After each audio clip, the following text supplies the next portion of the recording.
Welcome, welcome. You always seem to find me. We're going to go live in a few minutes. Just waiting for the videos to come up. And volume is good today. I'm checking all connections, making sure everything is okay. Okay, we're set. I think we're good. Okay, wow. So, good morning. What did you all think of that Zoom call, huh? Was that awesome? I was supposed to be there, but decided not to. And the reason for is that I haven't been trading for this past month, so I just figured that I wasn't going to put my output in that. Look at that, 4 people ran away. What did I do wrong now? Let me just put this up that active trader is live now in Dex Room. It's going to be 1 second here, and we're all set. I'll be putting up the contracts in a few seconds. But like everybody said, you got to be very careful today. So I would tread lightly. Hey, that's it. Tread lightly. Oh shoot, I can't put a JPEG in here. What the heck's going on here? Hold on a second. That didn't make sense. Hold on. I was just trying to put something up there. Active trader. Oh, I see why. There we go.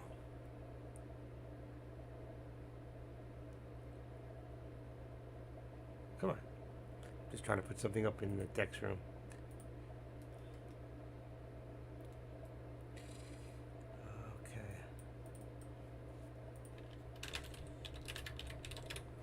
Okay. We're all set there. Any other rooms that I need to advertise myself? See if anybody else will be coming by. Let's see. AK-47's room. Alright. He's not. I don't think he's live yet anyway. And then we'll get started.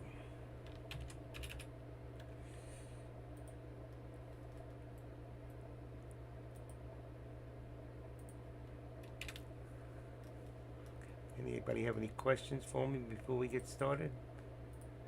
All right, that's good. Let's get out of there. We're here.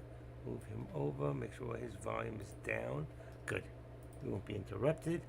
Won't get the video interrupted. All right, now let me do the contracts. Contracts. I am watching. I'll call them out as I do them.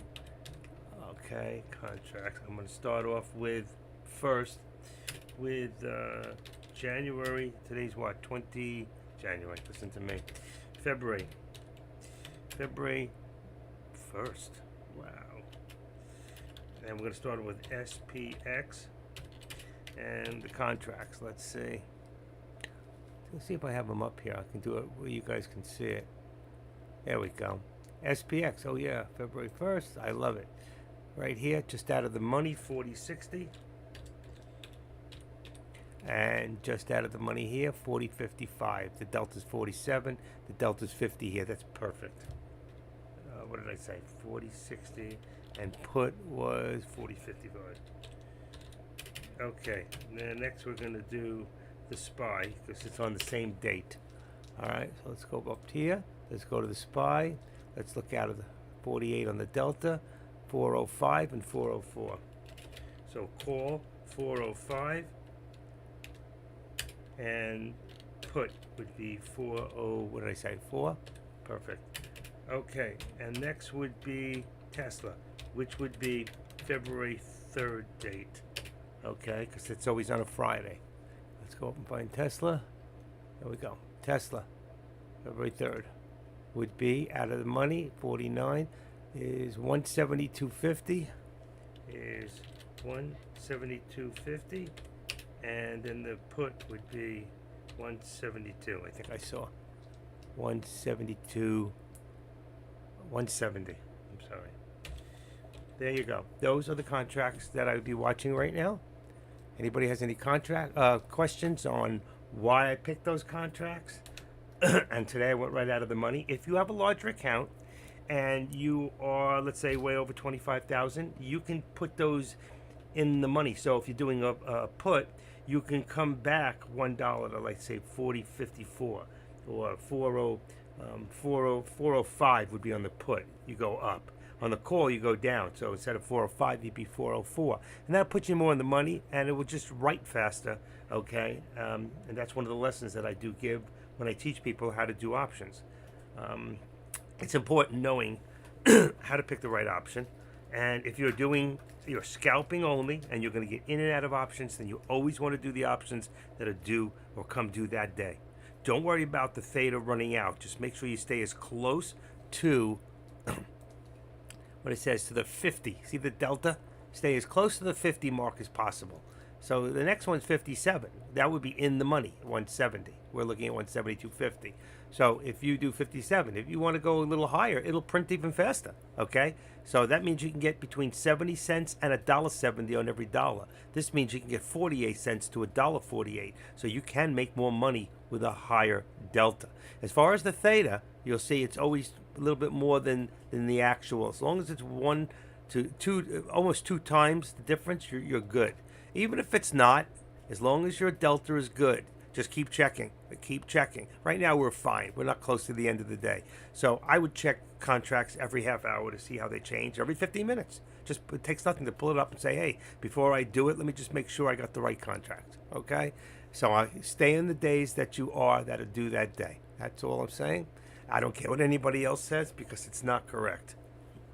And stay away from doing options on stocks that you don't recognize, because you'll have another problem, and that's called we drop this box to option interest. Now, there'll be plenty of interest on a stock like this, okay? But you take stocks that you don't know about, there'll be very little interest. You could end up making money on paper or on your charts on the stock, but then when you try to sell it, you can't get rid of it. So I'm going to tell you, just be really careful to the fact of the stocks that you do.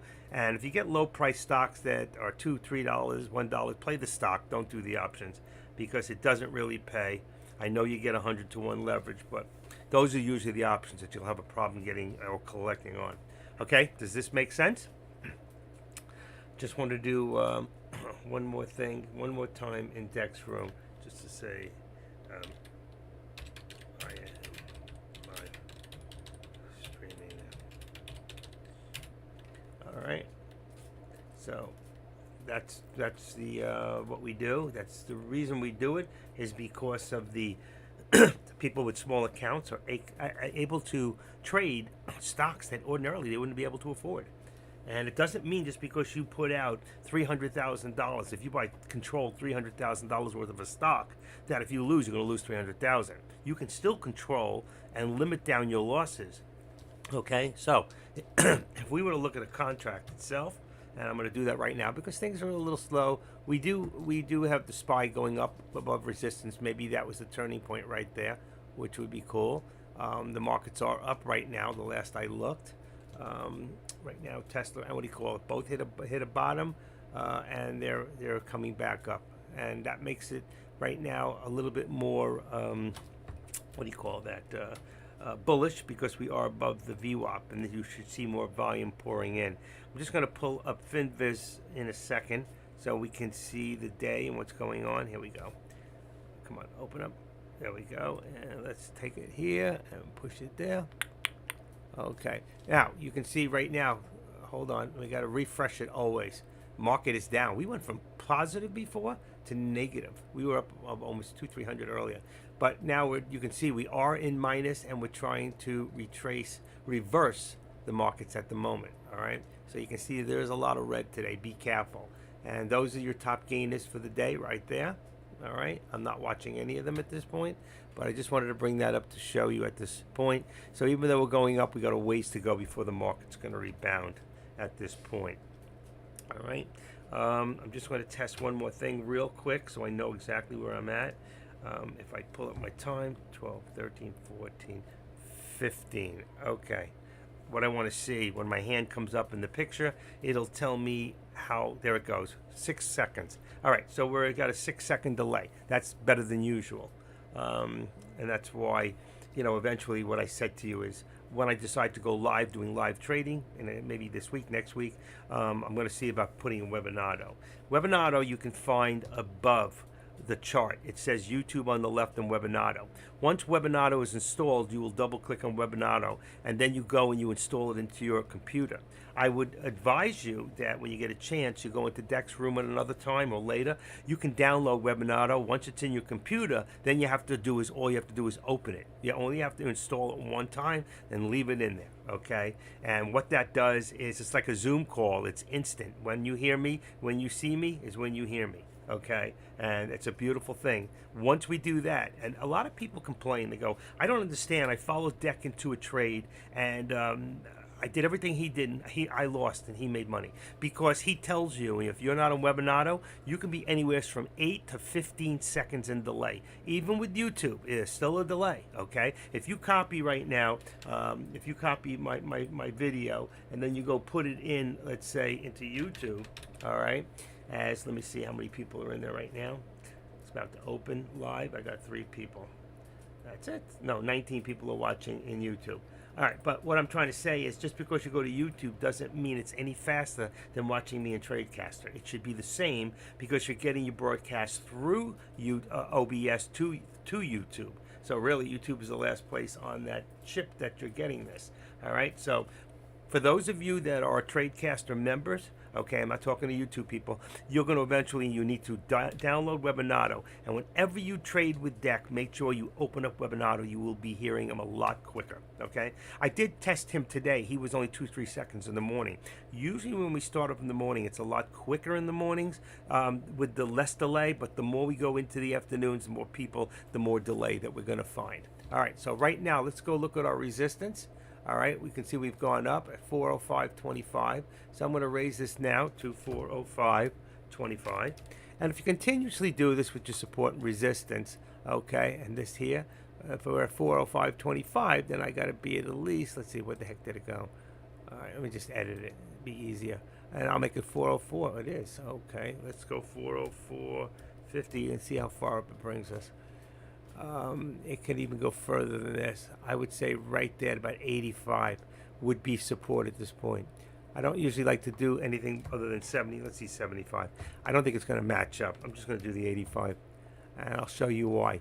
I did that because there was resistance here and then there was support here. So that's where old resistance became support.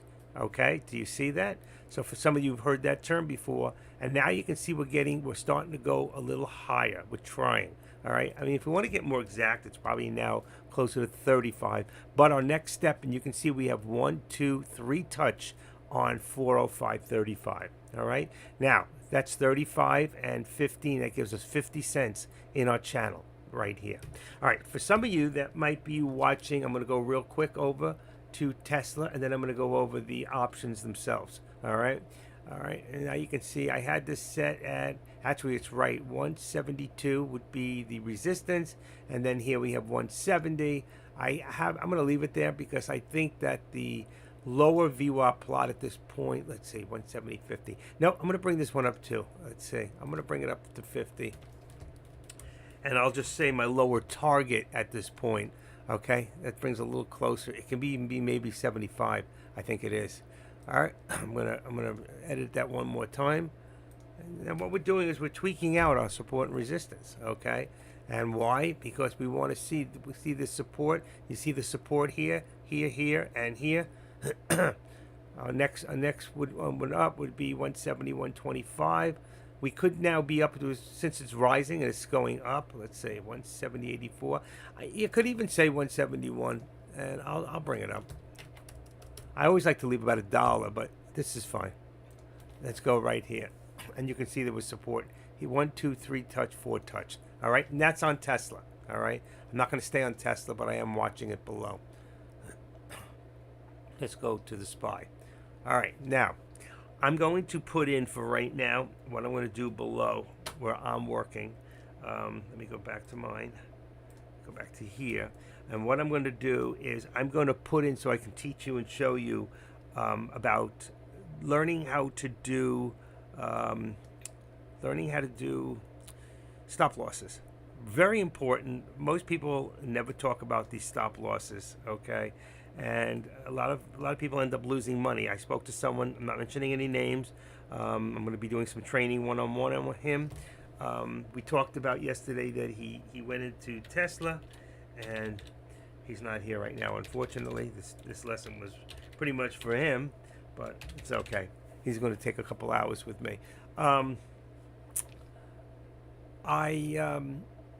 He said he lost $700 on Tesla, but I said, well, did you have a stop loss? And the answer was no. And he's new, and he went in new with 10 contracts. Now, I've been doing this a while, and I still only go with 5 contracts. Why? Because let's say it goes the other way. Let's say I do a put and it goes up. Well, now I got a chance to do another 5 contracts and cost average down.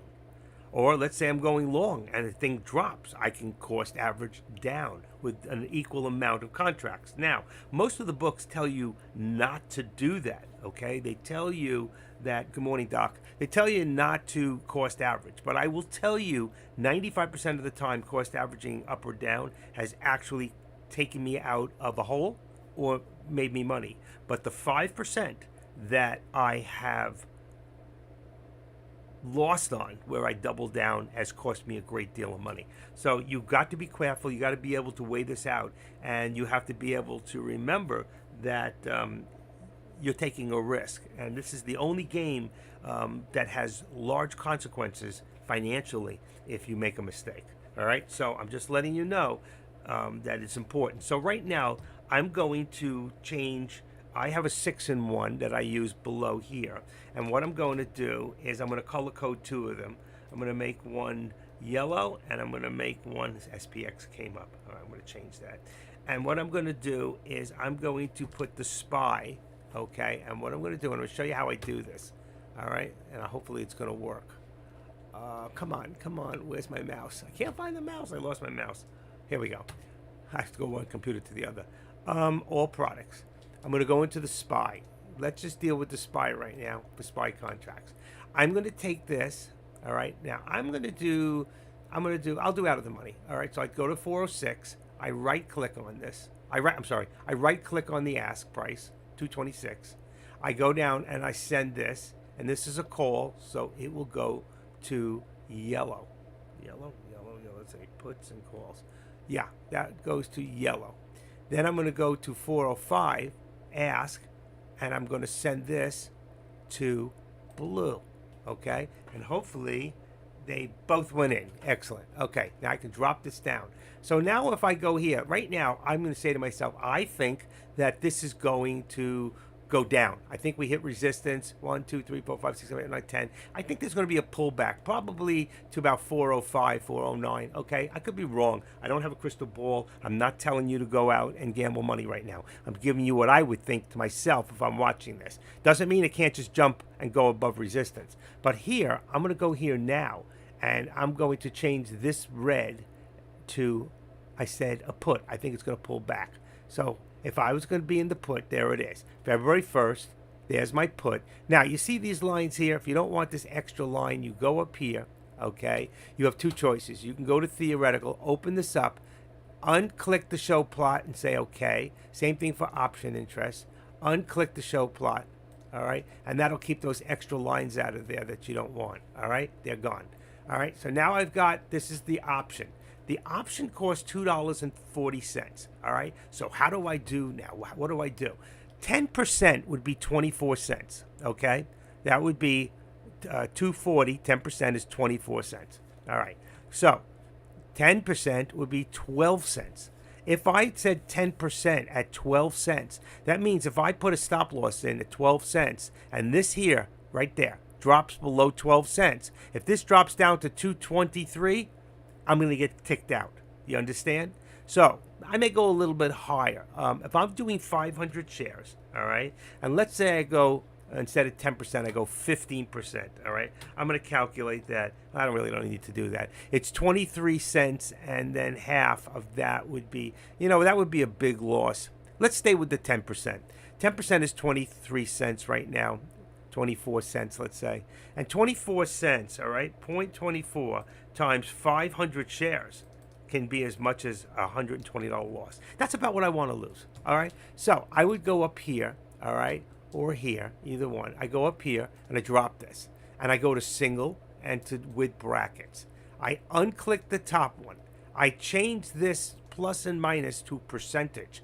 Now, since it's, what do you call it? If I'm going on a put, I don't want it to go up, so I'm going to go plus 5%. So if it goes up 5%, I'm going to get ticked out. But we said, what did we say? 10%. Okay, there's your 10% right there.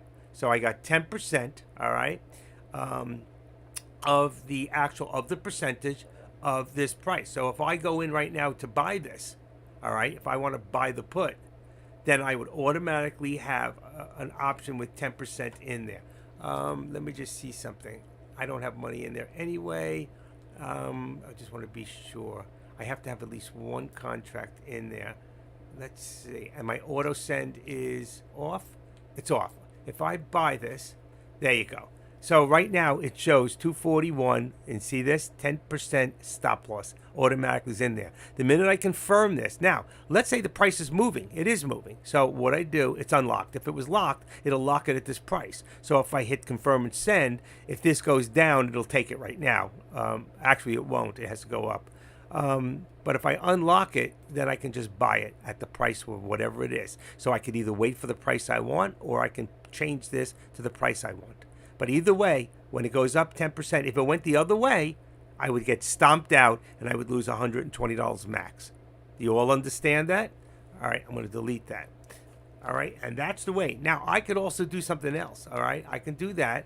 Let's say I do that. I do the single. Let's see if it's still saved. So, no, it's not. This, it's for a put. So I'm going to change this again to percentage. I'm going to go plus 10%. Watch this.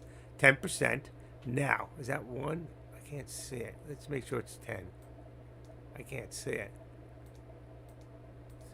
1. Hold on. 9, 8. Yep. All you can do is 10%, unless you write it in. All right, so I got 10%. All right, so what I do here now, let's do it one more time. Let's go, say I'm going to buy it. My auto stop is off. And, okay, what I'm going to do now is I go here, and I'm going to save this. And what it's going to do, it's going to save this for one contract. Now, I could change this to 5. So let's say I like to do 5 contracts. I can do this. Just make this 5, right? And make this 5. So what it will do, what it do? Put 5 contracts, 405, 241, 10%. One is a buy. This should be a sell. Right, this would be a sell. Okay, so sell 10%. And what I do is I would save this. So you'll sell 10% stop loss. And I save it. All right, now let's get rid of it. The next time, let's say I want to go buy this. All right, whatever contract I go into, it'll work for. It'll change. So I go to buy custom, all right? And I go to, there it is. Options, first triggers, all 5 singles. And this one has a 17-cent stop loss. That's not the one I just saved then. I didn't save 17. Huh. It does say, it says 0.17 cent stop. Where's the other one? That's really strange. All 500. Had to be 5, that's 10 contracts. Single. I don't see it. That's really weird. Why would save it as 17 cents? Oh, 17 cents is, that's right. That would be that's probably the 10% of or whatever we set it at. Well, that should have been right. So I don't understand. Let me see if it opens up. See 2.7. This is set on money. This isn't right. That's really weird. But that's how it's done. Let's try it one more time. We're going to buy custom. Let's delete. Options first triggers 5. I wonder if we can modify this one. Which stop limit? All 10. That was the only one. Let's delete it. Okay. Let's do one. Let's do it again. See if we can get it right this time. What's going on here? Am I stuck somewhere? Oh, okay. Hold on. Yes. Stop. All right. One more time. We go in here. We want to buy custom with stop. We can do it this way. 269. Once we open this up, watch the price change from 269. But if we want to change it to an exact price, we can do price. But the minute we go into 169, see, I can't do it this way. I don't know how to do it this way myself. Nope. I'm going to cancel this one. I always do it this way because I can automatically do exactly what I want. I can take this out. I can change this to percentage, and then that's -1. We're doing a put, so we want to make it 1, 2, 3, 4, 5, 6, 7, 8, 9, 10%. 10%, right? We're going to buy. There's your 10%. We unlock it, and then we save it. Oh, it's still on one contract, so let's cancel that. I want to make it, all right, make it for one. Make it for one contract and save it, all right? Then, all right, let's delete this now. We come back in here, and it says buy custom. There should be one for one. There it is. See it? I just bring it up. I just wait for my price and hit confirm and send, and it's automatically got a 10% in there. And that's how simple. Set them up in advance. You can set them up for one contract. You can set them up for 3 contracts, 5 contracts, 10 contracts with different percentages of that you're willing to lose. And then you can do the same thing for selling if you were doing naked options. But let's not worry about that now, okay? You set these up. You can set it up with the amount of money you're willing to lose, with the percentage you're willing to lose, and the amount of contracts you're willing to buy. So remember, it's different. If you do 500 shares, okay? So 500 shares, right? And if I'm willing to lose, let's say I'm willing to lose on 235. So I got $2, and let's say make it 240 times 10%. 10% is 24 cents times 500 contracts is $120. But if I change my amount of contracts, and let's say it's a lower price or it's less contracts, I might be able to go a little higher. What do I mean? Okay, so let's say that, let's say it's $2.40, the same thing right now.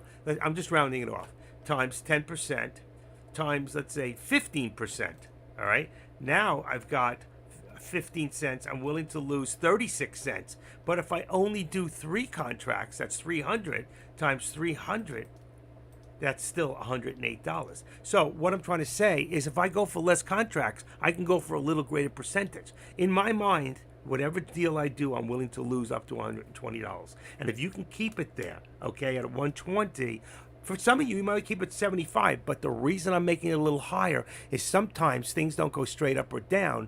Remember, this is just the opposite of the way the stock's going. If this goes down right now and this goes up, you'll be making money. You always want the price of the contract to go up.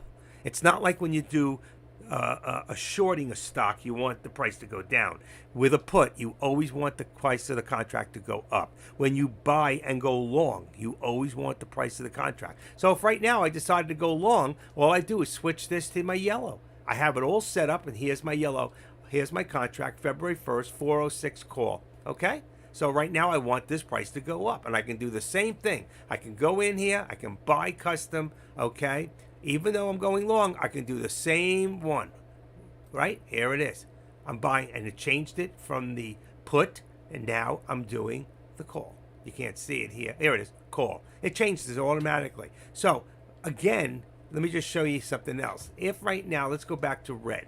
That links us back to the stock. If I was doing the stock right now, buy custom, okay? And if I wanted to buy, this says all single, okay, really this was for, I don't think this will work because this is for, see, ETF, the SPY. Yeah, I'm buying one contract, selling one contract. I'm willing to lose 10%. But here, I can lose $30, okay, 10% or $40. That's of the price. Let's unlock it. 405. So I can lose 10% of this is $40 times one contract is, see, we wouldn't be, that's one share. That's really one share, not one contract at this point. All right. But we're not going to do it that way. And if I do it the other way, let's pick just a regular stock. Let's say spot. Anytime I change it, look at spot. Wow, what a deal. Look at this stock went up today. How much? It was stock I was watching the last few days. I can go in here, buy custom. Let's say right now it went high. I want to do actually a short. If I want to do a short, then I got to go to sell custom. Okay, and I would go here and let's say sell 100 shares. Okay, so here I got sell 100 shares. I unlock it. It brings the right price of the stock, and right here I don't have, but maybe what is that? 25 cents. That's my usual for stocks. 25 cents times 100 shares. I can lose $25, but I usually do 25 I usually do 500 shares. So 500 times 25 cents would be $125. And that's how I try to limit my losses when I do them. Does this all make sense to you? And now I'll go back to the SPY. So now you got a lesson today on how to pick the right contract and how to do a stop loss for either stock or for doing options and setting them up in advance. Okay? This is a really important lesson, and too many of you folks are losing too much money because you're only in the option in and out 10, 15, 20 seconds a minute, so you figure you don't need a stop loss, and then all of a sudden something happens, like with a stock, you get a merger. Well, a merger, your stock will go up, but when you get, let's say, an offering, like we did this morning on MSGM, that stock's going to drop really hard. You better have a stop loss. How many people got caught with their pants down this morning, think MSGM was going to go up one more time on a spike, and boom, that thing went down, and everybody lost money. Okay? What do you think, Doc? I know you're still here. How you feeling? You still home? Let's everybody keep Doc in prayer. He wasn't feeling good this week. Good lesson? There's a lesson to be learned from this, and I learned it very well. By the way, yesterday's video is trashed. I had to get rid of it. I told you when I played all those songs yesterday that they were going to hit me. Well, they not only hit me, they banned it permanently on that video, so I just got rid of it so I didn't have to look at it being banned. I told you it was going to happen, but it wasn't such a great video anyway. It was okay. But there was about 230 views by 6, 7 o'clock when they banned it. So you probably would have had about 300 views. Not a big deal. Just one video less. My videos are very similar, except days like today when I do lessons like I'm doing now with great importance. Okay, I'm just, right now I'm just doing the resistance on Tesla just went up to 173.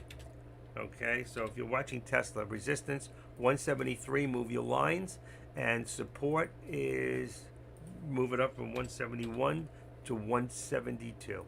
Okay, that gives you your support and resistance there. Now here we're still good. Okay, on the SPY we can see 405.20. I'd be at 405.25 where I'm at. Hold on, I gotta put it is up. All right, that's weird. Why isn't it giving it to me? Here it is, 405.35. It's come down a little bit. Okay, so let's just edit it down and make it 25, which I prefer anyway.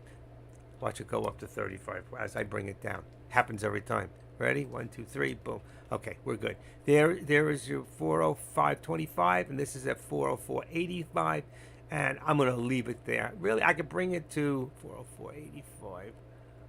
I may bring it down a little, believe it or not, so I get a bigger channel. 65, and right there. Let's bring this to 75, okay? Just in case it pulls back. I want it to be real. I know there was support and resistance before at 85. I told you, because there was the old support there, and there was support there, and there was the resistance there. That's where old resistance became new support. All right, but we're gonna leave it at 75, and that'll give us 50 cents of a channel. All right, we could have brought this up and kept this up to 4, but let's see what happens. If so, I'll bring this back up to 405.50.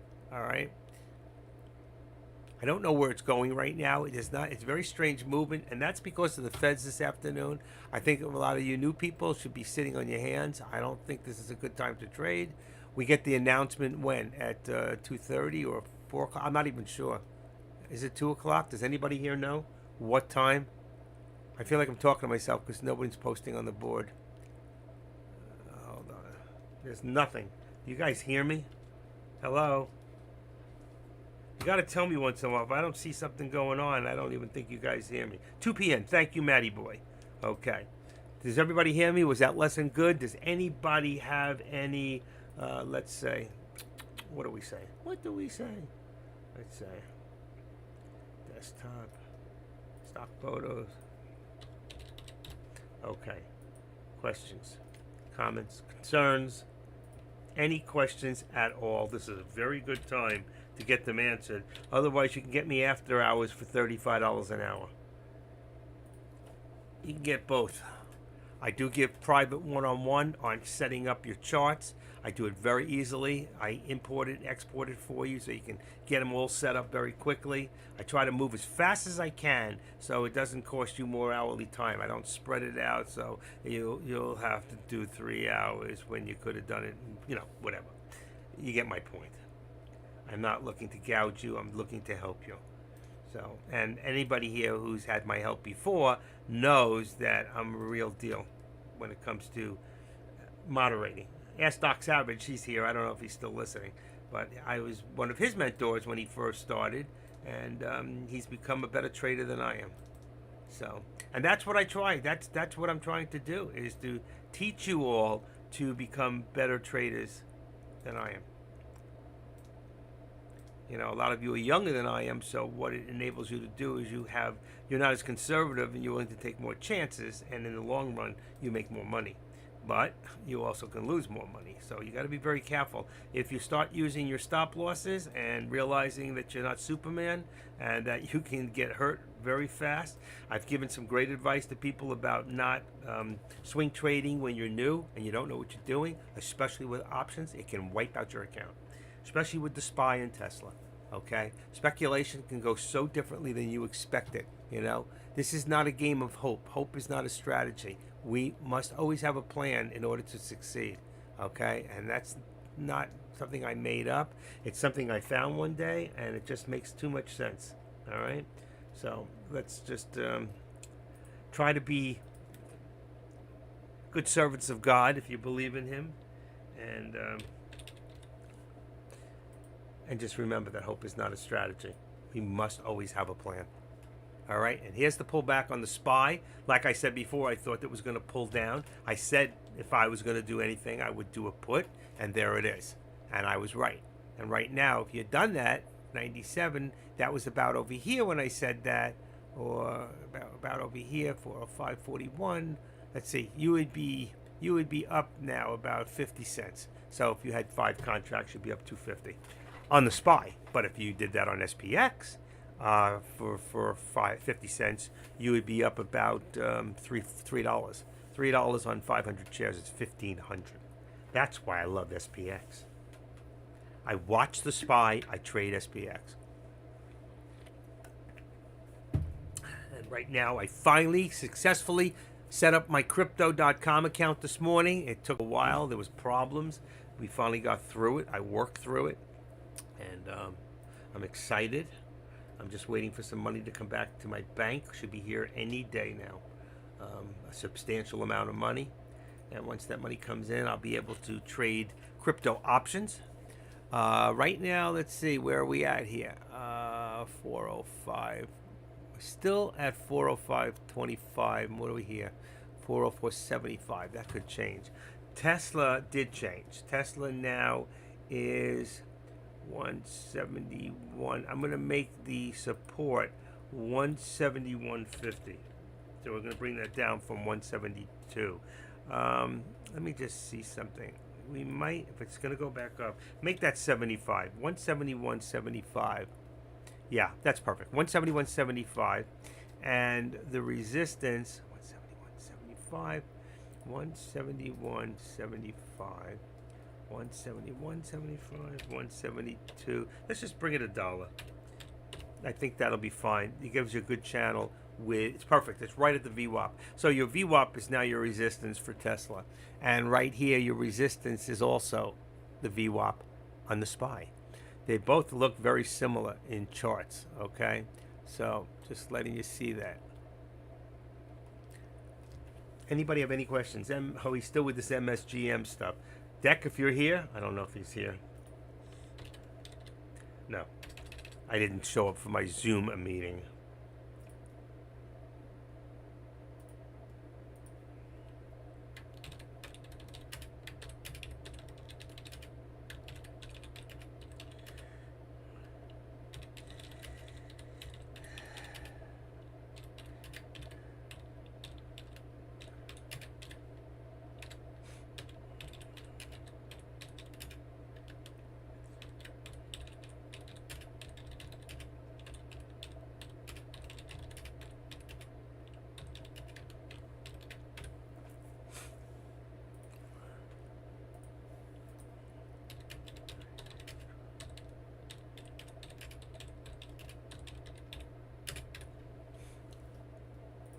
Okay. I was just signaling Deck for a second, telling him to leave me alone and stop bothering me. No, I didn't tell him that. It's his show. Welcome back, my friends, to the show that never ends. If I sing songs that are copyrighted, I don't have to worry about it, right? They can't get me for infringements, but then you guys don't want to hear me sing. All right, I'll just put my hat on. There you go. Batters up. Oh, can't be batters up. This is day trading. That's a trade cast, that hat. See that? How do you get one? You go to one of the seminars, and they'll very happily give you one for, I don't know, $10. I didn't pay. I just walked up and said, I want a shirt and I want a hat. And Deck said to his mom behind the counter, give him anything he wants, no charge. Isn't that nice? His mom is such a lovely lady. He really is. I guess she works with him at all the seminars. That's the first time I met her, but that was my first seminar. The last seminar was in New York in 2019, and there's a guy in the video. His name is C Money, or Cliff, and I'm actually became friends with him, and I'm invited to his wedding up in New Jersey up in July. And we become best of friends. I talked to him yesterday. We talk almost every day. We're so different. I mean, he's straight cut, looks like a Marine, but he's not. Very clean cut, very straight. And I'm like an old Stony from back in the 60s, and we're best of friends. He says to me, you're not my friend, you're my family. And I love that. And that's somebody I met through Tradecaster. And I have many other people like that. Okay, let's take a look right here real quick. And let's edit this. And all we have to do is look at this and say, okay, 404.50 is the next spot down. I just have to look at the chart. Be able to look at the chart, look at the price, and know where we're headed. I don't want to put 75. That would be up here. So we're lower than that, so the next step, I might also put the next step and say that is my support. If my support now is at 404.50, then my resistance, what did I say, 404.50? Yeah, I'm going to leave it there. It's still going to be, first we got to get over the 13. So you can see how the whole market just went up and came down. So now if we look at FinViz, whatever it was before, 275 we were down, we're going to be down more. Watch. 291. You see, that's how you can tell that. And you can see the S&Ps are down 17.5, and Nasdaq's down 36.5 right now. And we have 291 on the Dow. So it's going down. The speculation is, I think that because of the interest rates, so they didn't announce what the rate was yet, did they? It's probably going to be 0.25%. I can't see them going any higher. I think if they did, the whole market's going to freak out. We need to slow it down, but we need to, at this point, to start going back the other way. Unfortunately, what's going to change with the economy, what's going to change with our administration, what's going to slow them down from spending all the money needlessly on garbage and pork, as they would say in the package, you know, like they rushed in that last one before the House came in because they knew they would turn it down. And unfortunately, they do stupid things. They think they're doing the right thing, and they're not. They're killing a country. They're making us very vulnerable.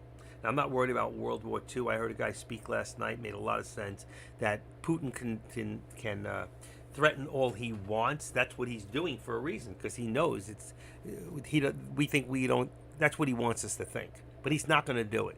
It would just be too devastating on Russia itself. And I think before that would be happening, or before he'd be hitting the button, I think they would take him out first. Okay, and put a new person into leadership. And he knows that. So that's why he's scared and he's in hiding. But the fact is, that's not what we need. Whether they'll take over Taiwan, there's nothing we can do about it. It's like us trying to fight a world war, it's like like Russia coming to the U.S. and trying to fight us here with their battleships at the U.S. We would annihilate them. It's the same thing for us trying to go protect Taiwan over there. We eventually would just sink our ships and we'd lose a lot of assets. And that's why eventually they could take over Taiwan. But they won't ever get South Korea. And South Korea is very important to us. And China, it's all about how they can progress themselves. Me, I'm just going to divorce my wife and marry a Chinese girl. This way I know I'm half protected. I just hope I don't wake up dead one night and she kills me and takes my money. I don't think so. She's hot. Oh well, let's not talk about that. How are we all doing today? You're very quiet, all of you. Everybody very quiet. I don't get it. Let's see.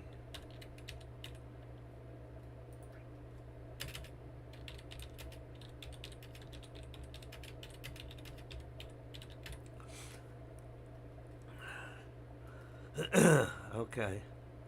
I'll wait on you guys. I'll wait on you guys. 2 active live stream. What is that? I can't do that. What is it?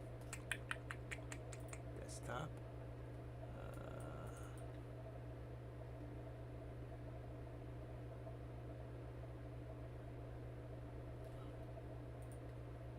Nothing.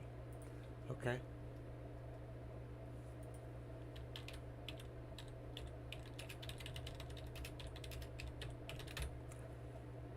Why would people prefer to be in a chat room that isn't live when you could be in a chat room that is? I don't get it. Okay. Anyway, it's hot in here. Somebody go turn the air down. Put it down to about 74, 75. Florida is a hot place. I heard we're going to get a little chill here soon. Right now we're waiting. We're at the low right now of the SPY. But I wouldn't even take a chance to say that this might come back up because there's nothing in the markets right now to make this come up. So why would it? Over 300 yet? Let's see.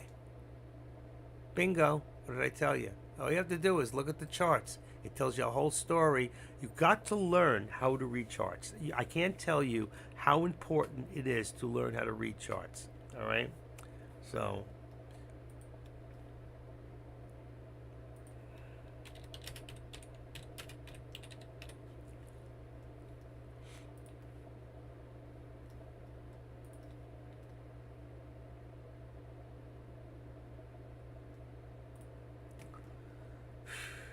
okay.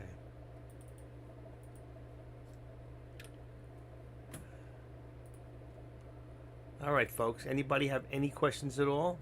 I know it's one of those days. It really is.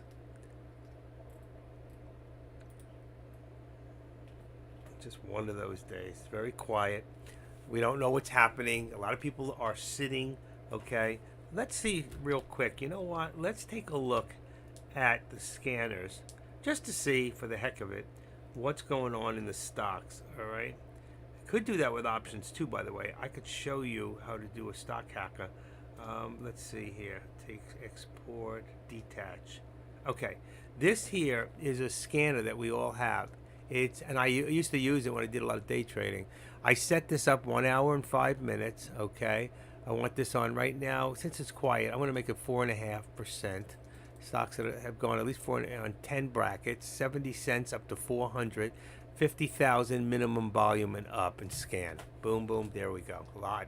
So right now, REVB, all right, 950. It's at 11 high right now. This is a stock to watch.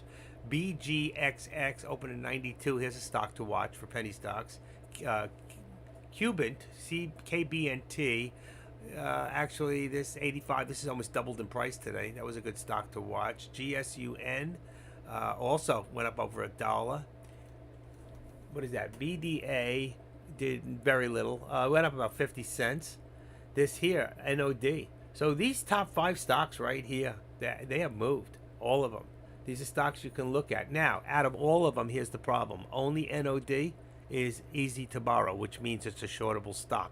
So this stock here went up to 574. If you thought it was going to pull back, okay, you could always short the stock. And we can look at the RSI. Look at that, how high. 86%.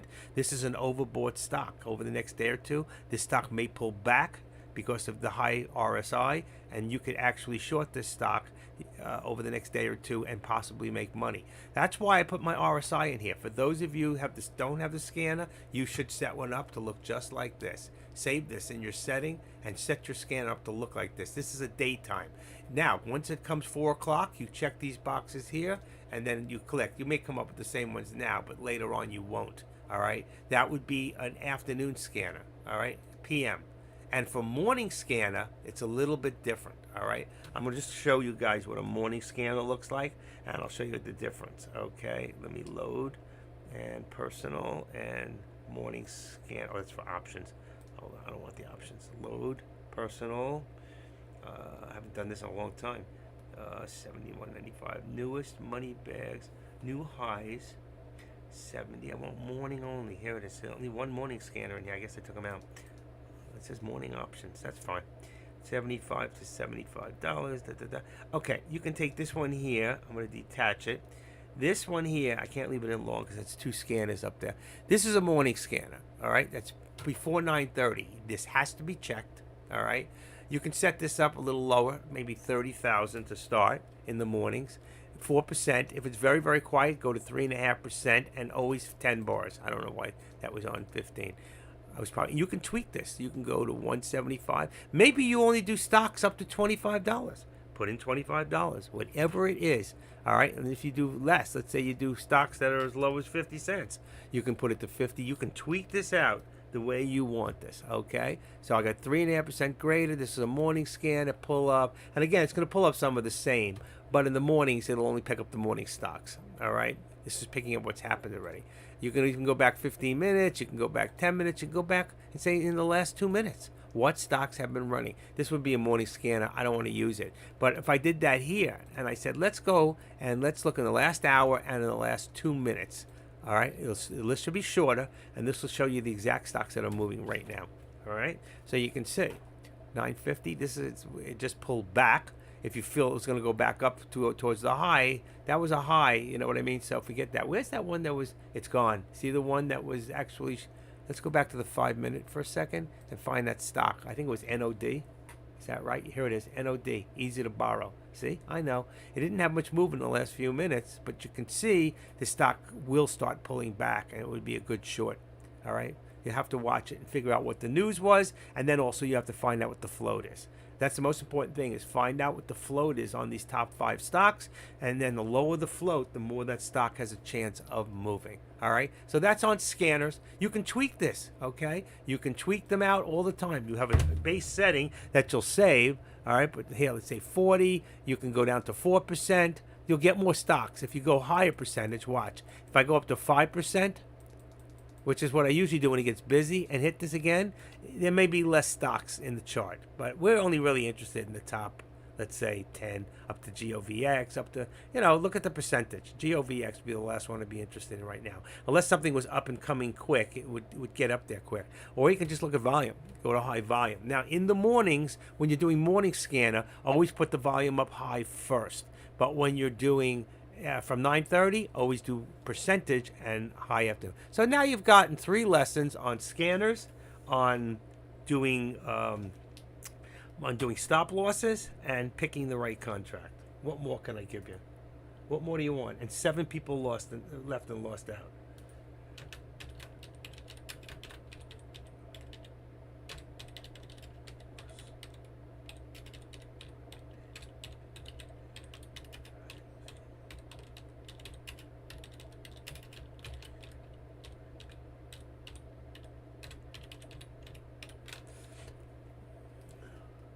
Okay, just answering Deck. He was asking me a crypto question.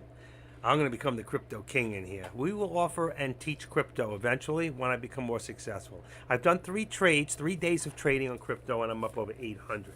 I'm starting very, very low. But I had $55,000 that got held up by Binance, BIN.US. And I don't know what I did wrong, but they said I violated something and told me they don't want to deal with me, and it make me get my money back, and then make me run through a ring to get it. But I am getting it. I got the first wire for $5,000. I'm waiting for the $50K that I sent them. So I've lost 3 weeks of my money being held up. You have no idea how that makes me feel. I want to kill somebody. I just haven't figured out who yet, or where, or how it's going to happen. But as long as I get my money back, I'll be happy. I'm going to crypto.com. Has a better reputation than Coinbase. I would never use them. They have high fees, and they have a lot of restrictions. You got to be careful of the restrictions when you're new. All right, here's our pullback now again. So here's our lower VWAP, okay? And lower VWAP was 404. So I'm going to put this down, edit this now to 404.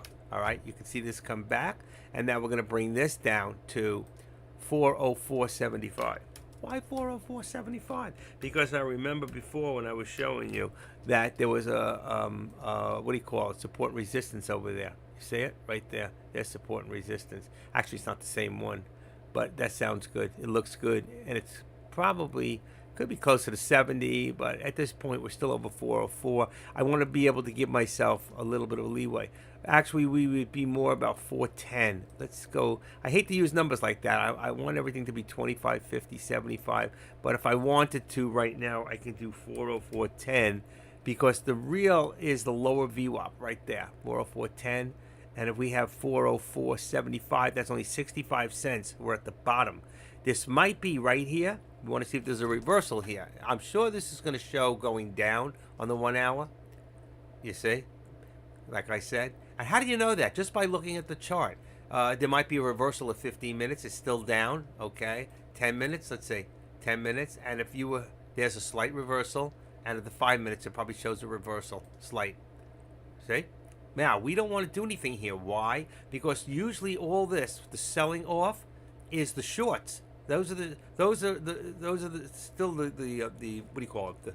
The people who went long are getting out. They're selling off their position, selling off their position, selling off their position. Okay, and you have people that are shorting this stock, but this is the people closing their positions on the short. What we want to do, this is on a 5 minute. We want to wait till the 1 minute and see that the second one, which is already there, I would have bought up going on long at about 404.20. All right, when the second one is above the right and it's green, 20, and then up to here would have been 45. You would make a quick 25 cents, and it did go there for a second. Now let's see what happens. We got to get back over the 13. So let's see if this was our reversal point and if it's going to hold as our support. We can't tell that yet. All right, we just don't know. And let's pull this up a little bit and see if I can move this. There you go. I always like it in the middle. All right, do you all understand? 44 viewers in here, my favorite number. Okay, let me just take a quick look here, make sure everything's all right. You can all see me okay. 720. I'm going to stay off the high definition only because it conflicts with my other monitor on the other side and somehow throws me off on one or the other. So if I leave them at 720, it's better. If I don't have the other one on, but I need to watch the board when I change around on this board, I need one more monitor. So eventually what I want to do is I want to get 232 convex monitors on the top. Then I'll have to move my microphone below me, put it back here. As long as it's directional and it's facing towards me, it'll be loud enough. I got some things I got to do. I'd like a backdrop too. It'd be nice, a black screen behind me. So you have to see my bedroom because sometimes my cat comes in and she likes her privacy. He's crazy. All right. Anybody have any questions at all? Anybody in any trades at all? Does anybody want to just call it a day? What's our, let's just see. I know things change as time goes on. 7, 48, 49, 50. Let's see what happens. Just want to see the delay. It was about 49 seconds, I think. 50. There we go. 7, 8 seconds. All right, not bad. Still very good. 7, 8 seconds. And when I look at the other one, it's off by about 30 seconds on my other monitor. I don't know how monitors could be slow. What controls that? All right.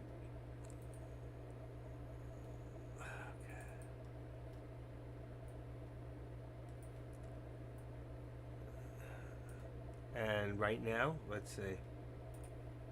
Right now, let's see what's going on here. It is lunchtime, so we're gonna call this today pretty much it's a lunch and learn. Right? We're learning while we're going through our lunch period. And I am hungry, but I'm trying to lose some weight. I cheated last night. I ate a whole package, a whole thing of graham crackers. I put the empty bag back this morning. She filled it again. My wife's trying to kill me. She's Italian, okay? Eat. Feel good. Eat some more. She's an old Italian. She's old. She's my age. She's 3 months older than I am, so she's old. She's the best friend I have. I just wish I was in love. You know that feeling? You remember that feeling, puppy dog, when you were in love as a child? You met your first love. You got butterflies inside of you. Now she goes, come on, honey, let's get it on. I go, get away from me. I don't feel good. I got a headache. Don't touch me. It's not far off from there. I'm busy. I'm thinking about stocks. I'm trading in my mind. Get away from me. Go lose 40 pounds. No, I didn't say that to her. But, on the other hand, she could afford to lose them. But she's on Weight Watchers. She got me on Weight Watchers. I'm counting points. You know, points in stock trading is dollars. But when we say it went up 30 cents, that's not 30 points. Just remember that. We need to start thinking. There was a guy I used to trade, and he was such a great trader. I won't mention his name. And he used to always say, stop thinking in pennies and start thinking in points. He was right. Start thinking in points, not pennies. If you think small, you'll always end up small. If you think large, and that's why, and I'm saying a lot of you I know have small accounts and SPX is dangerous for you. I understand that. And SPY is a good way to learn. Tesla can be very dangerous too. It's a very volatile stock. You can get your ass kicked. Just like yesterday, that guy got his ass kicked for $700. You know, and that's a lot for certain people. And he's actually here now. He heard me, but I won't mention his name. But you know what? Sorry you weren't here earlier, mister, because I just gave a whole lesson on stop losses, picking the right stock. You know, now we're just going to have to do it one-on-one. But it was a great lesson. But you can watch the video later. Anybody here can go back and watch this video. That lesson will be free later on. You should watch it over and over if you don't understand it. Okay, there's going to be a lot of things. Rome wasn't built in a day. You know what? The problem with this room is you don't ask enough questions. I can't give you any answers if you don't answer any questions. And there's a lot of you that have great knowledge and you don't share it. And that's sad. You know what? I was always taught, and through a godly way, that I can't keep what I got unless I give it away. And there's a great feeling inside. It's not showing off. It's showing up and helping others. Okay? So if you've got something to give, don't hold back. Give. If I say something wrong, correct me. You're not going to get thrown out of here. We'll discuss it. Maybe you're right. Maybe I'm not. I'm not going to get debated with you. I'm not going to fight with you. But we all learn from each other. And if we don't help each other, we don't learn from each other. You know what? If I got a stock that I want to trade, I'm not going to say, hey, I got this great trade, but I'm not telling you what it is. I'm going to tell everybody about that trade that I'm in because I want them to help me push it up to a point where we all make money. So I'm at a few points cheaper than you. I love some of the moderators here who get in stocks and then tell you, and then there's others that say, I'm going to do a stock. If it hits this price, then I'm going to get in at this price. And those are the ones like Taylor Trader, AK-47, you know, Deck. Those are the traders that aren't trying to make off of you. They're trying to make with you, okay? There are certain people after hours, I'm not mentioning any names, that get in and tell you, all right? And it's so you can help push them up. I'm not one of those people. If I had done that, I'd be a rich man. My alerts have been so good in the past that if I had just gone in and then alerted you, my position would be a lot greater than it is. Okay, we got SPY dropping right now to a new lower low. Okay, it's not much, 403.95, and we're at 404.10. We're going to drop this down, take off the 10. All right, make it 404, since that's right where we're at. And then we have this here at 404.75 still. I know it's lower, it's tighter. I'm going to drop it down. It'll probably end up going eventually, but let's just drop it down to 404.50. Just one little mark, boom, and it comes down. So you can see where we're at. But we're still headed down. Now, for those of you that want to learn how to do trend lines, you go up here, you click trend line. When you come down, you go to the high point, which would be here, and you go click, and then you bring it down to either that point there, see the orange, or bring it down to where we're at. I would rather bring it down to, let's see, that crosses over. It's pretty damn close. I really like the tip of the 13. You see the 13? That's the 13 EMA. So I'll go ahead of the 13 EMA. I'm just going to bring it right there and go boom. All right? Because I think the 13 is our resistance point at this point. All right? And then what I do is I go and I cancel my left extension. Then this will be a little trickier. I got to take the low of the day here. And that's going to be on SPY. Let me refresh my page. 403.89. So if I go down here, what do I got? 403. Here it is. It was right over here somewhere. So 403. I'll never get it exact. I'll do 90. Bingo.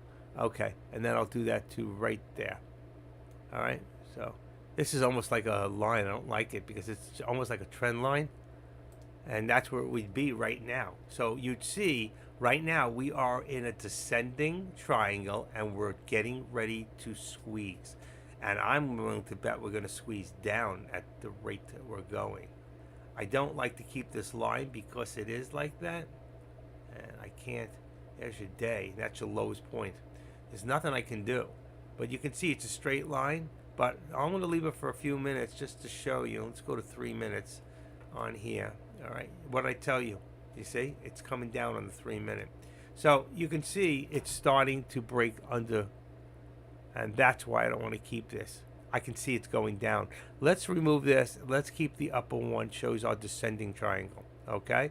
Then you go back here. You bring this up. Put the hand up. And you may have to do this first. And then you can go up like that. And this way we can watch it come down, down, down, down, down. And when it comes down, down, down, down, down, then the market goes negative, negative, negative. Remember when we hit 300? Now we're at 380. Let's see where we're at. 380. Okay? So you see, it's getting redder. It's getting worse out there. It's getting cloudy. People don't know what to do. There's going to be a little up and down. And our support has changed now, right? Are we still at 404? Yeah, we came back up, 404. But we did hit a new bottom, 403.82. Let me see what this is. 77.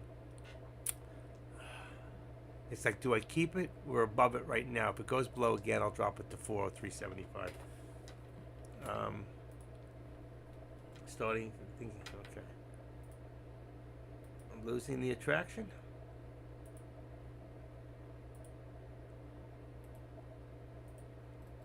Okay, so what happened here? What happens is it's lunchtime. It's coming down. It's going to go a little up and down. It's being manipulated with right now. I think it's going to continue to go down.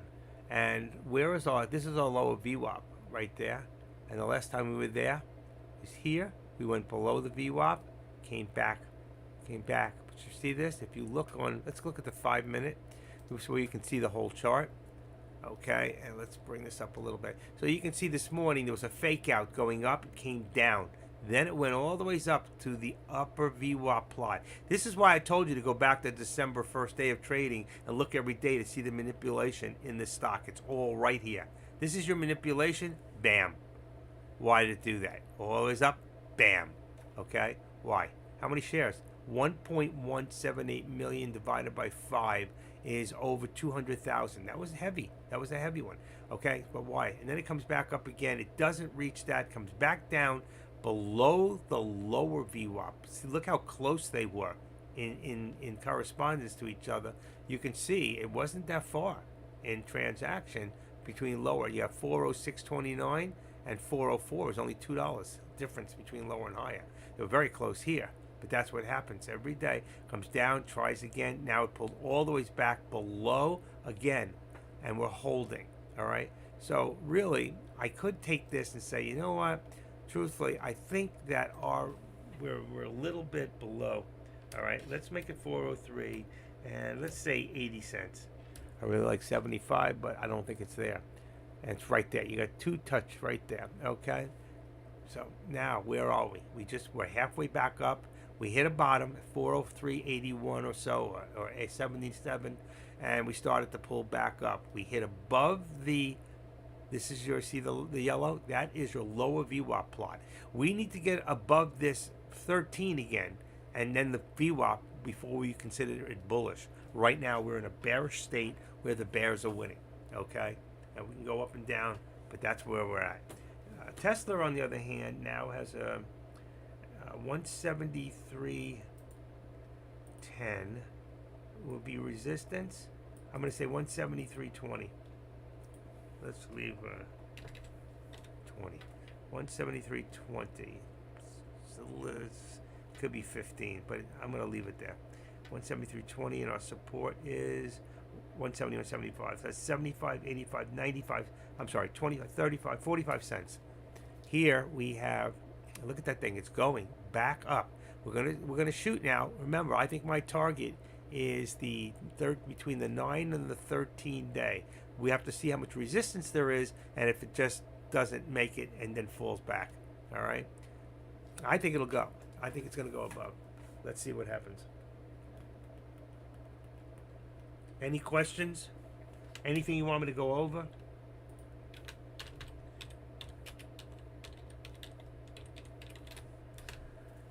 Okay, well, I can't get one of you to say or do anything, so I think what I'm going to do is I'll keep the charts going, and I'm going to take a break from 12:20, 12:30 till 1 o'clock, and then we'll come back and see what happens before the announcement at 2, and be ready, and I'll go from 1 to 3.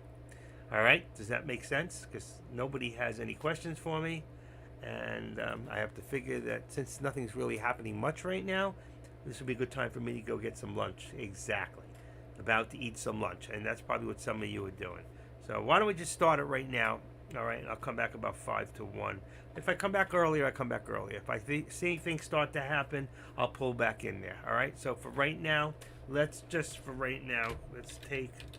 a 20-minute break, let's say, for now. 20 to 30-minute break. I don't usually do this, but I don't see much going on. And I will back.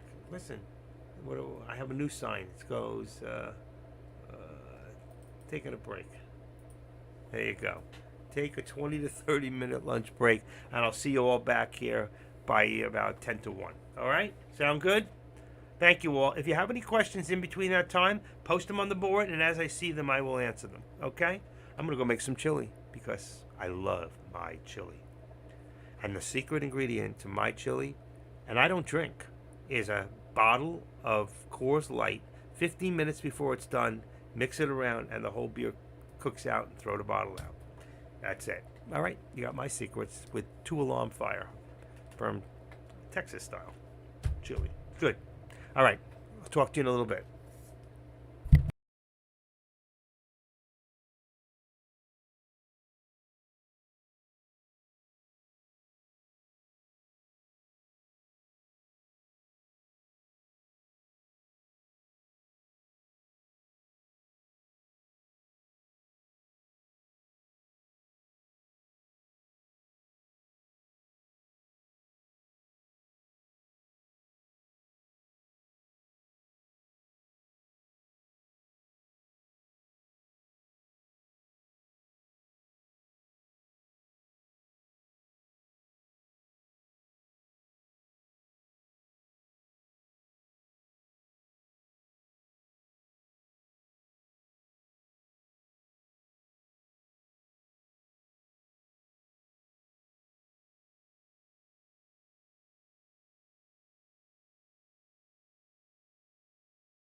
Okay, here we are.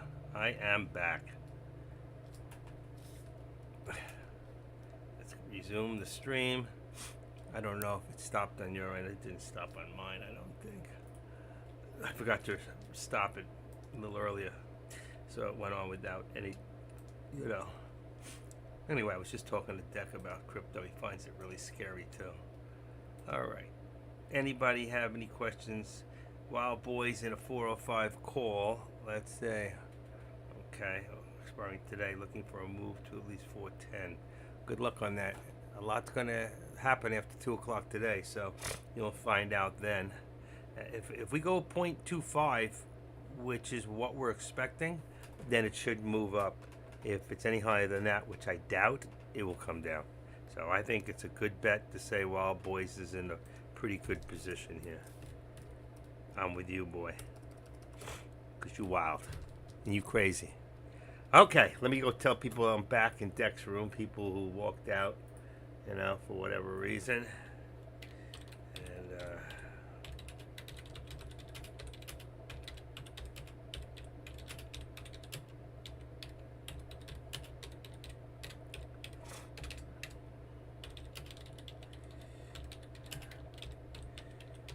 okay. Okay. There we go.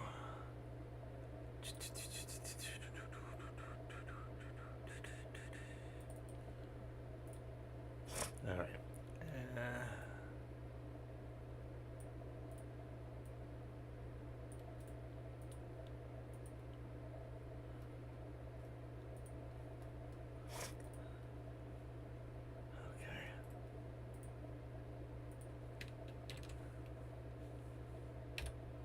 Okay, let me just put it up in AK's room too. All right. Anybody here have any questions at all? All right, now let's get going. I moved the trend line up a little bit, but we're still on a descending at this point. So until something changes, I think it's going to be very quiet here over the next hour in anticipation. There'll be a little trading here and there. For those of you who are watching Tesla, take a quick look at Tesla. You can see I moved it all back up again. So actually it went up again, 160, 153. I think it's I should be 150. What do I got?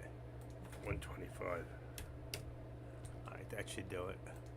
I can do this blindfolded now. There you go. So there's 50 and there's 173.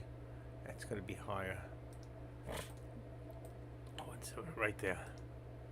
Let's go 45. It's probably 50, but I'll leave it there. And that gives us, we got 50 and 50. I like that because you got support. You got right there, you see, there's a little bit more. I could probably make it to 50. It'll just be a little bit over. Keep the numbers even there. But in technical, it's 45. All right, it still looks good. There's our 13. If there's a pullback, we'll see it to the 13. Right now, we have an upper target of 175. All right.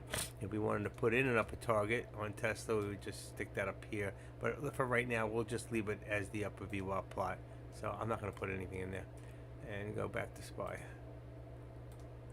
So Tesla's going up. Tesla's and SPY is going down. Okay. It's a big difference here. So it is not following the SPY, but the SPY is following the whole overall markets right now. Tesla's got things going on. $1,000 a snap an IPO. Let's see. I'm just trying to see if there was any news. Also mentioned Wednesday, February 1st. Tesla was mentioned again. Needs a breather. Stock has rocketed. Needs a breather.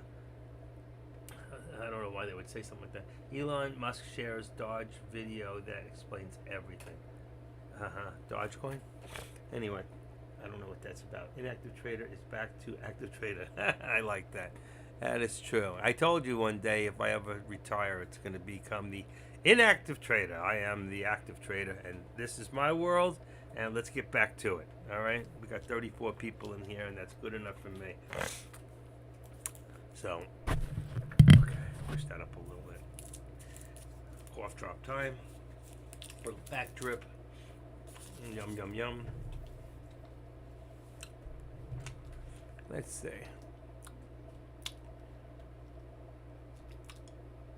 Let's see if it makes a difference real quick. It's going to knock me off again. I just put it on high definition for a second.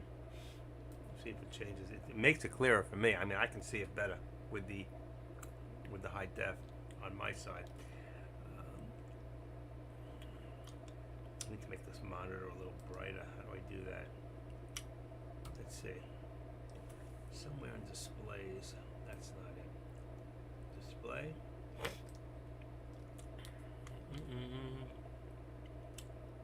Show the desktop. I don't want that. So I guess you got to do it on the desktop. Go in here. Find an empty place. It might make it brighter for you. I'm going to see. Display settings. Okay. And change brightness. Oh, there you go. A little brighter. There we go. Let's see if it changed it on the monitor. It should take a few seconds. We'll see if it gets a little brighter. Okay.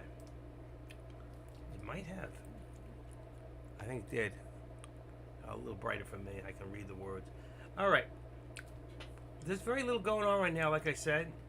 That's why I could turn this into a teaching opportunity. Let's go over the contracts one more time. I'm going to just go up real quick and pull my contracts from earlier, and then I'll change them up from there. Let's see where it is.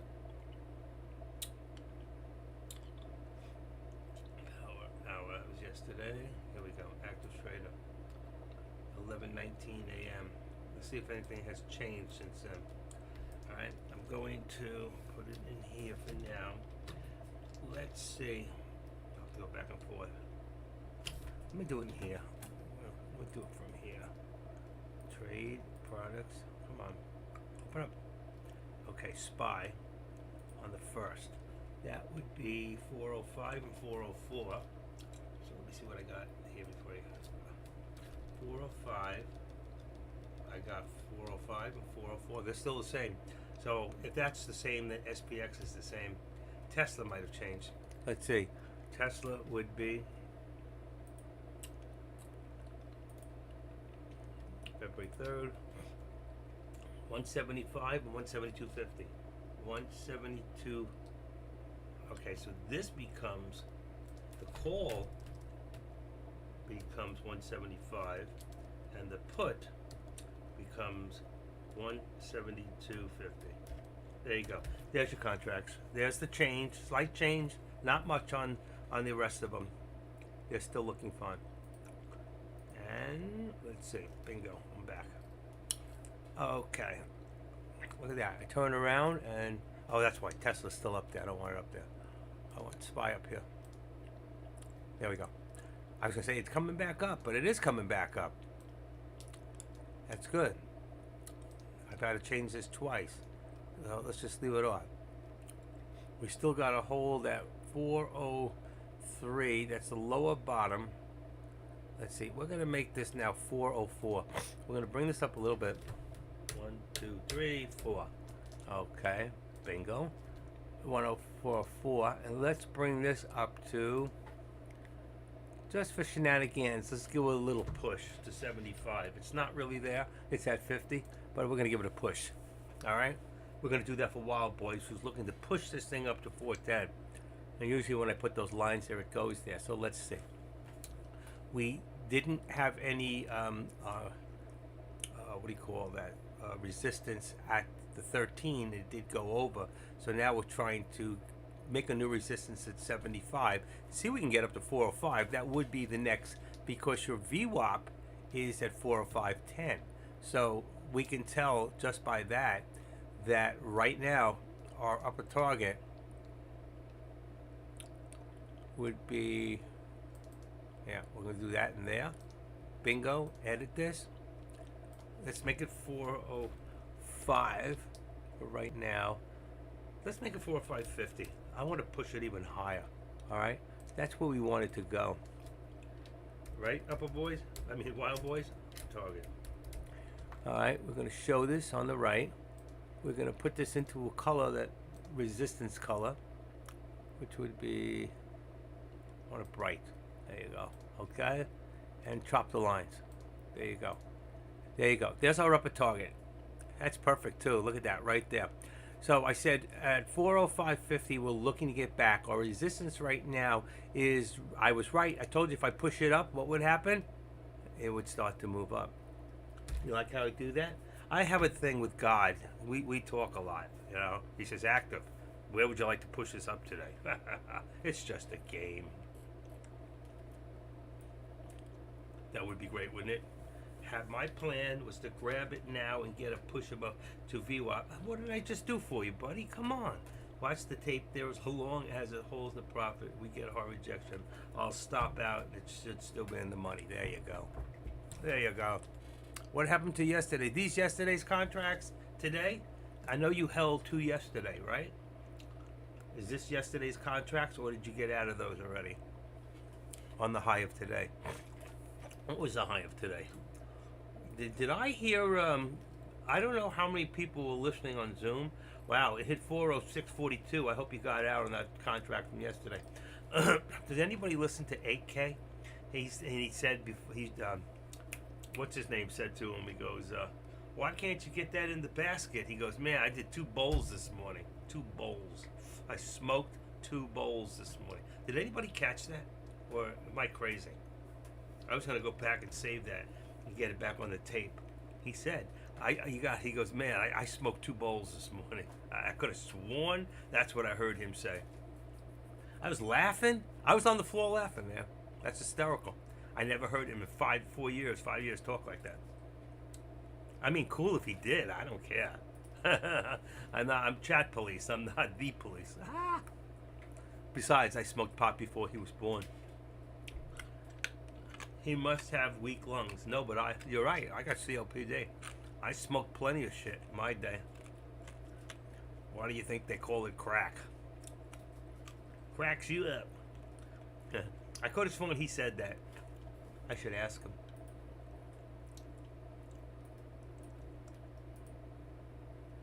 I can't get him in. Hey. Okay. Come on. He hasn't put anything on his boards, or he's got me blanked. Wow. I don't even see him on his own board.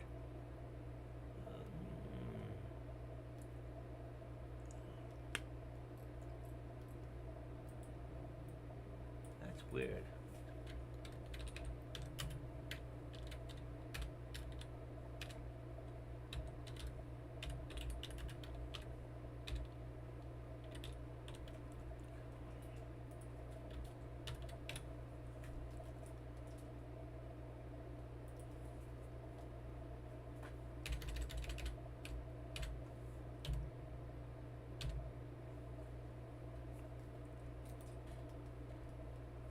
Okay.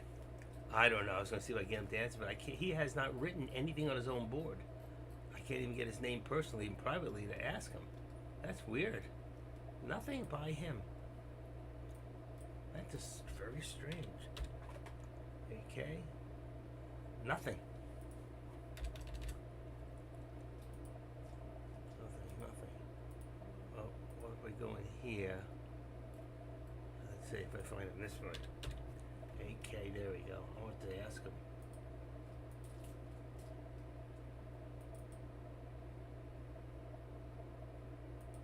He's blocked me. I can't send him anything.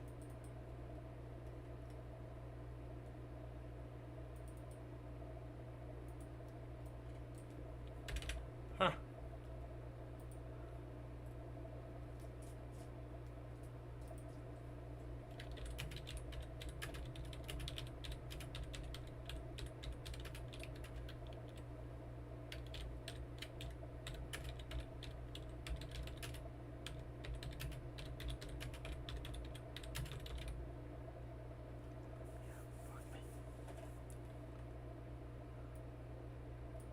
Hold on a second, folks, all right?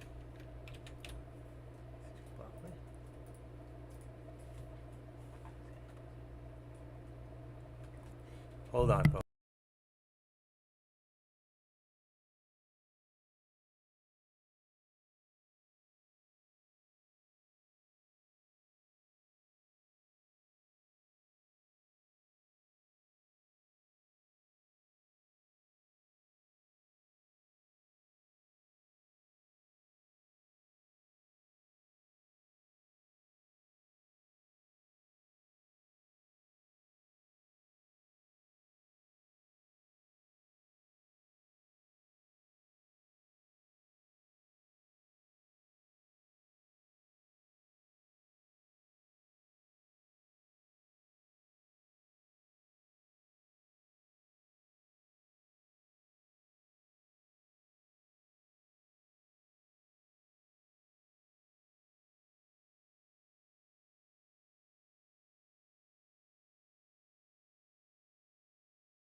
I'm still here. I was just doing something. I'm trying to find out something.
All right, I'm having a problem because I can't see AK-47 in his chat or anywhere.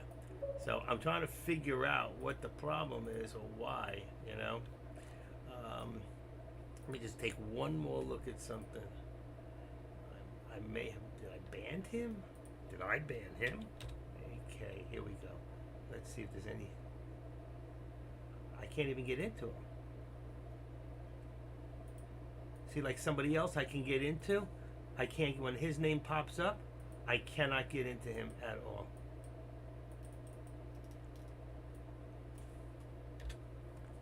That is amazing. I didn't know we could block people from seeing us. That's what he did. He had to block me. All right, that goes two ways.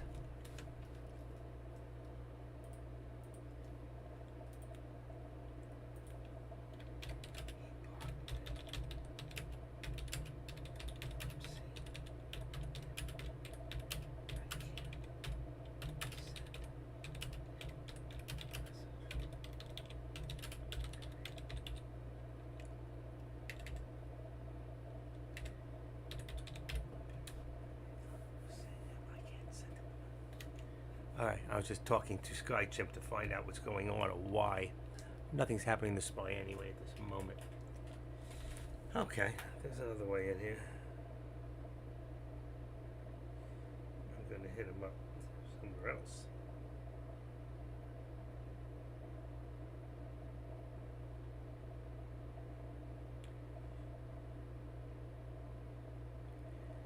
Josh. Holy cow, he's going in here too? Wait a second.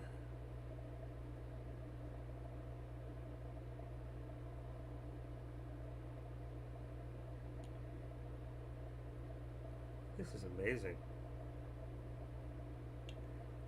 Holding on to it.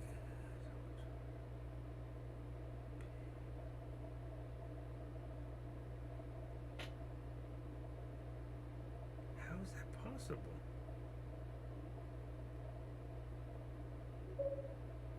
Got it. All right, give me 1 second. Today is the day that chart patterns really don't tell you much. I know, that's why I'm not worried about it, and I'm trying to do something.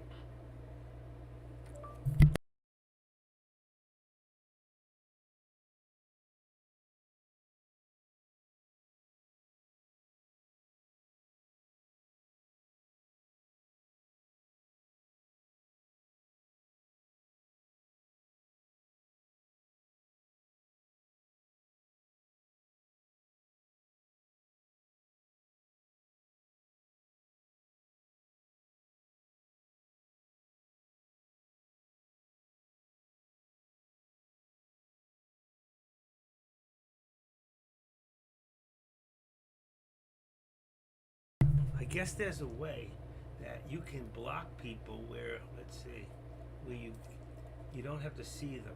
Yeah, like ban user, silent ban, or mute a user. That's for me to do on you guys. But you guys can go into somebody else's name, okay, and block them from being seen. I think AK blocked me, whether it was an accident or on purpose. He blocked me where I can't see him. That means that when I send him a post personally, he can't see it either. I wonder why. I guess, you know. But I was told I can be seen in his room. So when I post that, you know, I'm available or I'm live again, I don't know why he would do that to me. We're friends. I don't get it. So, all right. When he's done, I'm sure he'll unblock me.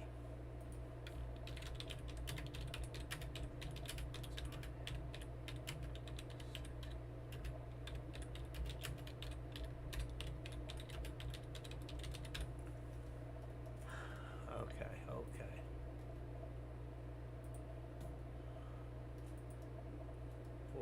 Okay, here I am. Engineer, try mine. Okay, stop.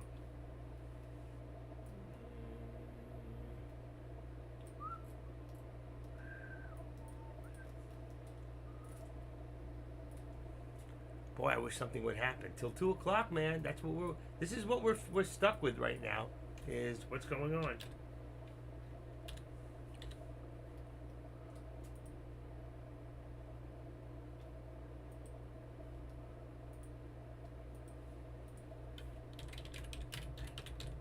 Thank you.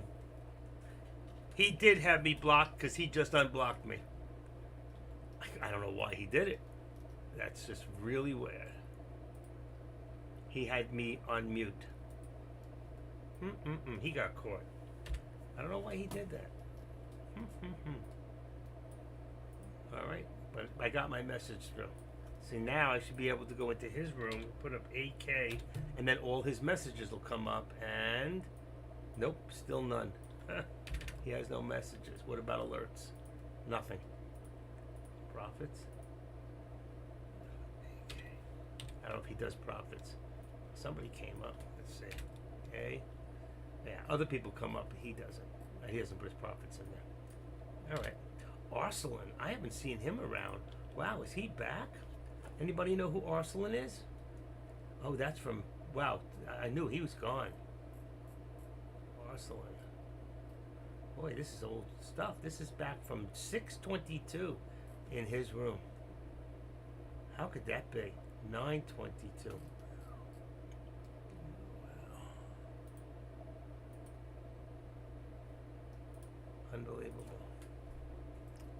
Okay.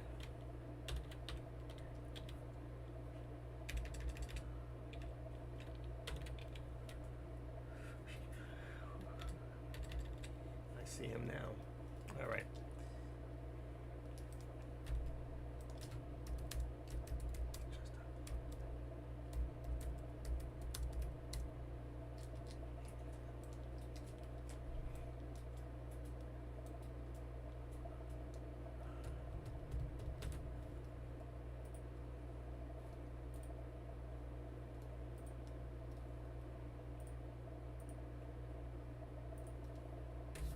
Okay. So what do we got? We're still in the same place. We're 50% in the way. We're not going to see or do anything until about 2 o'clock when that announcement comes. And all hell's going to break loose, right? When they announce those interest rates. You all ready?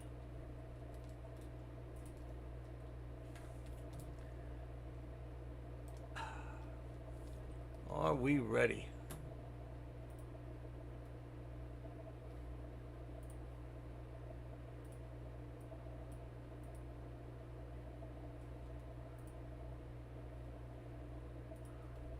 MSGM went back up again, up $11. I knew this morning that thing was going to fly back up. Boy, if I was trading, I'm losing so much money this month not trading. It's amazing. I don't like it. I'm bored. I need to overtrade.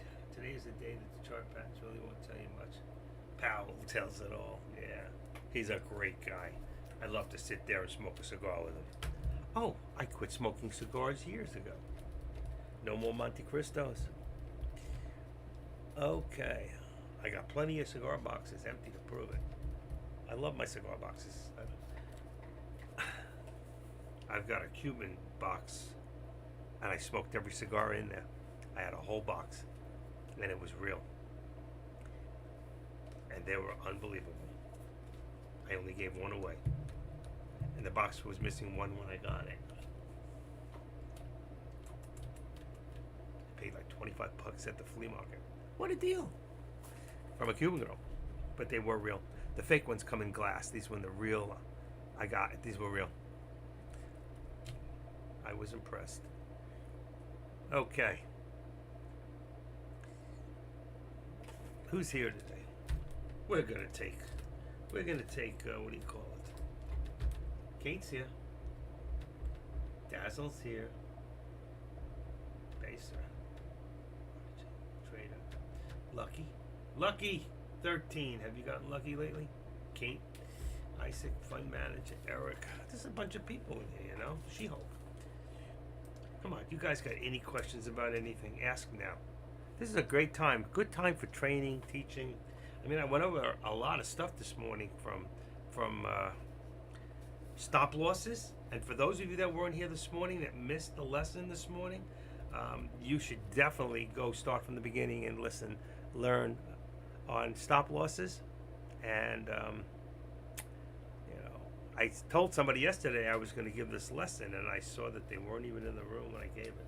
But the good thing is it's a tape lesson, as long as I don't play any music and get, Yeah, exactly. Baser, how are you today? We'll talk later.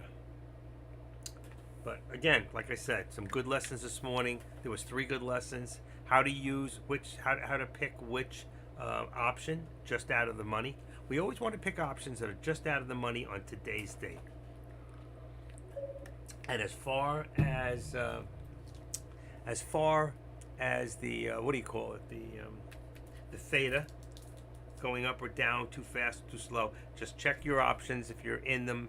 If once you're in them, you're fine. But if you're not in them and you're about to buy one, check them every 50 minutes before you use them, because you may have to change your position. So if you're in a put at, let's say, at $35, you may have to change it to $33. Or if you're in at $40, you're gonna have to change it. So just keep an eye on that kind of stuff for changing it. No, they let me play it. They just banned the whole tape. I mean, banned. I got banned a couple weeks ago, but I was only banned in Russia. I was banned in Russia. Like, who freaking cares, you know?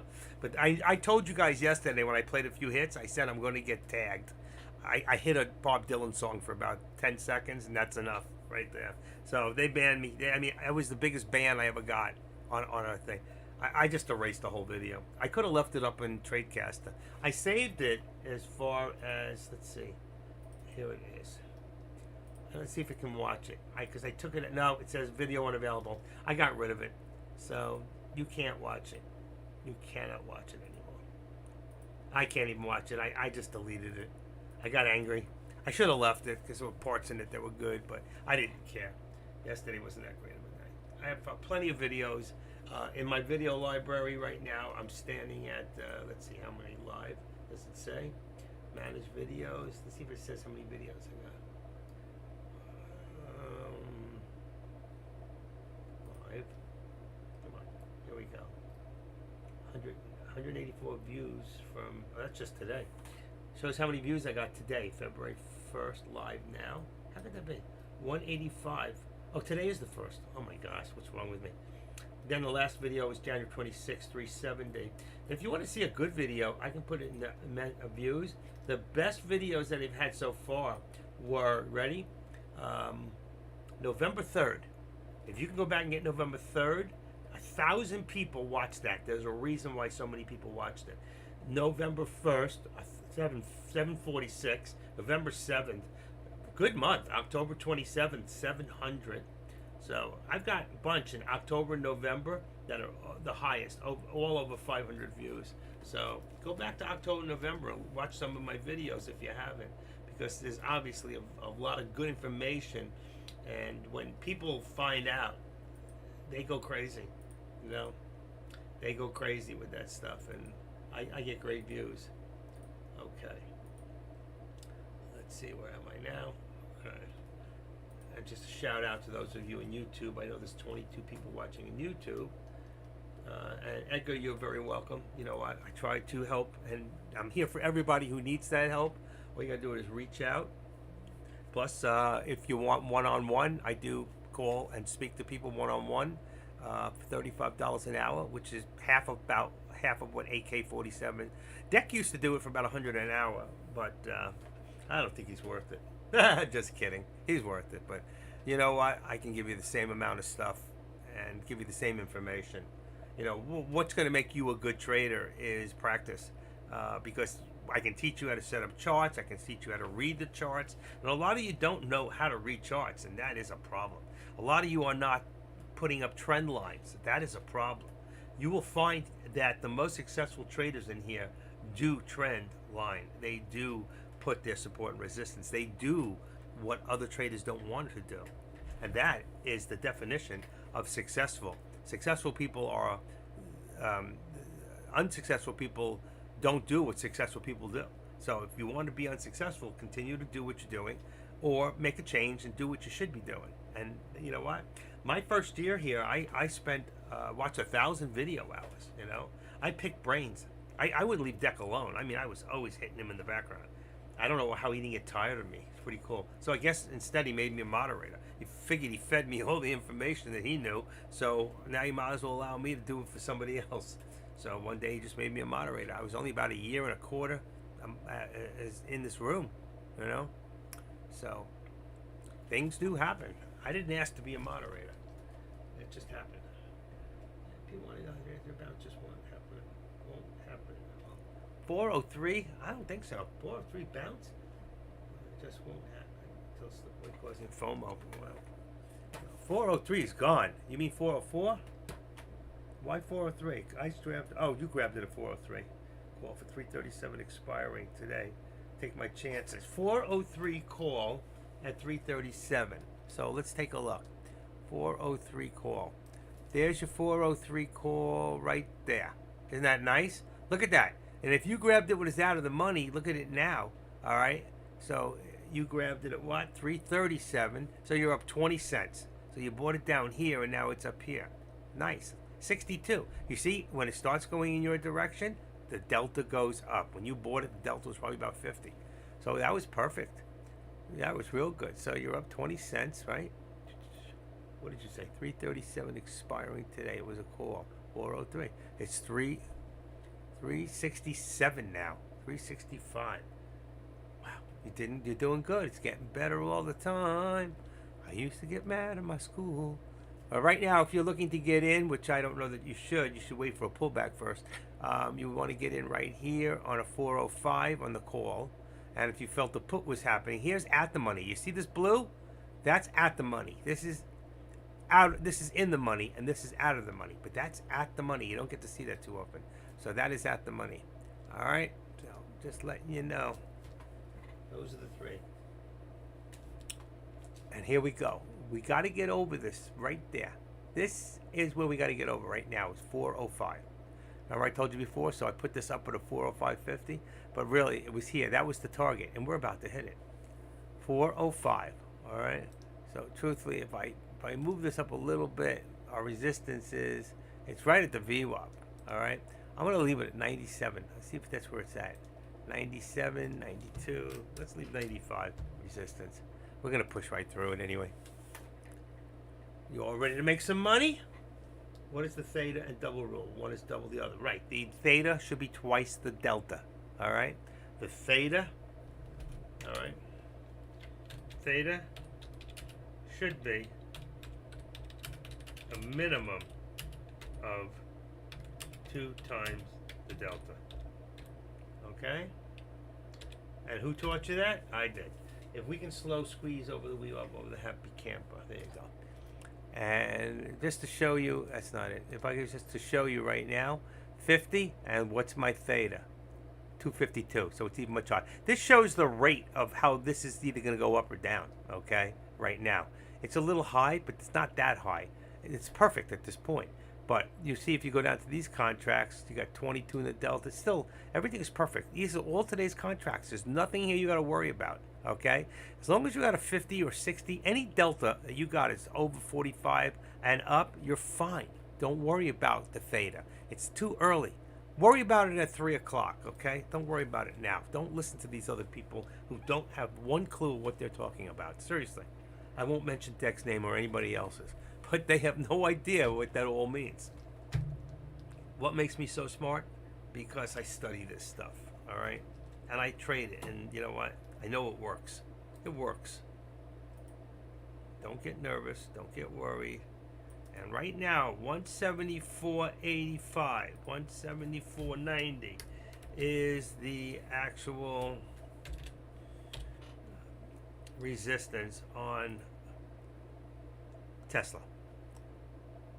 174.90, and let's see if we can bring this up to 173, 174. 174 now is the support on Tesla. Tesla's going up. The theta will not matter today because the volume will be bigger than theta.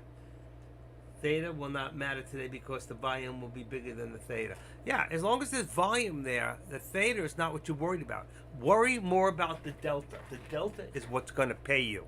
The higher the delta, the faster you're going to get paid, or the faster you're going to lose if it goes the wrong way. Okay, so don't worry about theta. You worry about theta in the last hour of the day, but watch your delta. Always watch your delta. The delta, and that's why when I used to see Kush say in the mornings, like he say, "You see this? It's 405 voice. So just go. Let's go even more. Watch this. I'm gonna go to let's go to 18 or 20. All right, I'll change that to 20. Oh, go back there. Go to 20. Shoot. Okay, 20. All right, and enter. So now we got 20. We should have 20. Let's go to all for a second. There you go. He'll say, go all the ways over here. Let's see. We're at 3. What do we have? 404? Look at all these contracts. That's too many. I guess why I don't use all ever. All right, let's just use 22. Let's see. 22 contract. There we go. That's 22. So he'd go over here. Say, just use this one here, 27 cents. But you get delta 9. That means this can go anywhere from 9 cents to $1.09. But this one can go from 50 cents to $1.50, okay? And it's going to print up so much faster. So if we buy this contract, or when we buy, let's say, this contract for 27 cents, all right? It's a lot less money. But this thing may not start printing. It may start going up 10 cents, and then maybe this moves a penny. You know what? I don't want that. I get too crazy. I'm not going to make no money. I'm not going to lose any money. It's good practice. But you want to make money, stay right one outside of the money. And if you have a big enough account, stay either at the money or just in the money. Okay? And you will make money faster. So, and people who know how to, let me put that back because I hate that. That 22. I don't go that far down. There's no reason for it. I use 14. It's a good number. And then you can see what we need to see. All right? There's always a couple out. That's all I need to say. All right, so don't listen to these people say we're going to do a lottery, yeah. And every time I watch him do the lottery, I didn't make but $200, $100. I didn't make any money. But then he says I made $30,000 on my other account because he's not doing what he's telling you to do. If he really would tell you the real thing he's doing and how to make real money, you guys would be in the money. Okay. But I love Kush, but I'm telling you, he's just doing this. He's going to leave one day and he's going to bring all his people with him. And for what? Okay. You watch, you'll see. You mark my words, one day you'll see I'm right. But I like him. He's a good guy. I got his phone number. I've spoken to him on the phone. He lives in my state. We got the same governor. You know what? I don't blame him. He's doing what he's got to do for him. His friend came in to do the same thing, and he got caught stealing people. So he got thrown out. And that was living like Matt. Everybody loved him. He's not with us any longer. There's a reason. And that's like Kush's best friend. Kush brought Living Like Matt here. I'm sorry, Living Like Matt brought Kush here. Living Like Matt got thrown out. Kush is here. Kush will eventually... Listen, if he's making the kind of money he's making, why would he stay here eventually? Not because of what Deck's going to give him. It's not going to influence him enough. He's building a building in Orlando for a trading thing. He'll be so busy, he'll have no time to do this crap. I guarantee the next couple of months he'll be gone. Probably April. That's when the building opens. And he'll try to take as many people with him as he can. I try to warn Deck, but that's okay. And I'm saying it out loud because I believe it. And I'm usually right, just like I'm usually right with my alerts. I may not be the best trader in here, but I can sure teach you how to be the best trader in here. Right, Wild Boys? Yes or no? What do you think? You're a smart guy. I'm going to have to bring you in here one day on a Zoom call. Or are you going with him too? I'm just kidding. Oh, man. See what happens when you smoke too much? What? What do you mean? I haven't smoked in 20 years. Yeah, but look how much you smoked back then. I haven't smoked in 40 years. Over 40 years, I haven't smoked pot. And I smoked some angel dust. That was different. I'm just kidding. No, you're not. Yeah, you are. Not? Or not. The magical mystery tour is coming to take you away. Coming to take you away. I don't know what happened, but I love the things I learned from Matt. I do too. I have his number too. Matt. I know where he's at. Got a beautiful house. About a $3 million house he lives in with his parents. Kush lives with his parents. Beautiful house. Beautiful area. They're not in Orlando. They're out of Orlando in an area where a lot of the stars live. Must be nice to be born into a home with a gold spoon, huh? And have people that are really up there helping you with lots of money. You know, some of us have to do it the hard way. Absolutely. There's no question about it. Listen, we're all here to take advantage of opportunities that come across. And if we don't, they'll pass us by, you know? I'm here to help you, really. I don't really get paid to help you, but I just love doing it. All right? That's just my thing. I'm not even trading. I haven't traded the whole month of January right now because my money is tied up. And I'm not taking the other 50 grand out of where I got an account. When I get down to 50, I got to leave it there. My other monies are tied up in real estate. So I don't want to take it out until I get my money back. I'm waiting any day. Any day. In fact, I just got on to Binance earlier, and it showed that, let's see. That's a great song. I can't play it. You're exactly in great shape. No need to lose weight. You're already in great shape. Wow, that was nice. Okay.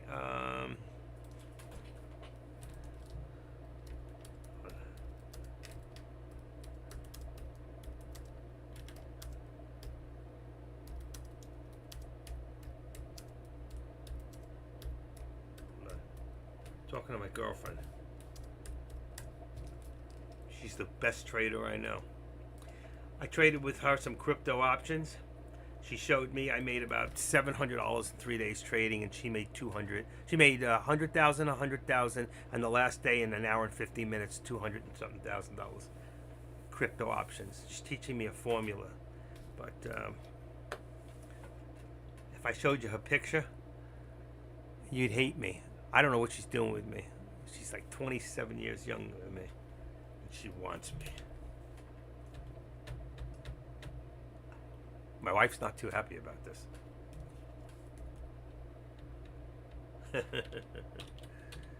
Uh-oh. You in trouble now? I'm going to tell your wife and show her this recording. She never listens to me. She hates this stuff. Okay. We got Tesla now moving up towards that line. And we've got the SPY to follow. So right now the resistance on Tesla is 175. 175. Okay. And what do we got here? The resistance here is still the same. But both, let's see. Well, this one's at below the VWAP. The Tesla is above the VWAP. So we're following Tesla. The SPY is following Tesla, I think. This is still bullish. We've got to get this up. I don't like these 1, 2, 3, 4 upper shadows. You see this? That shows pullback.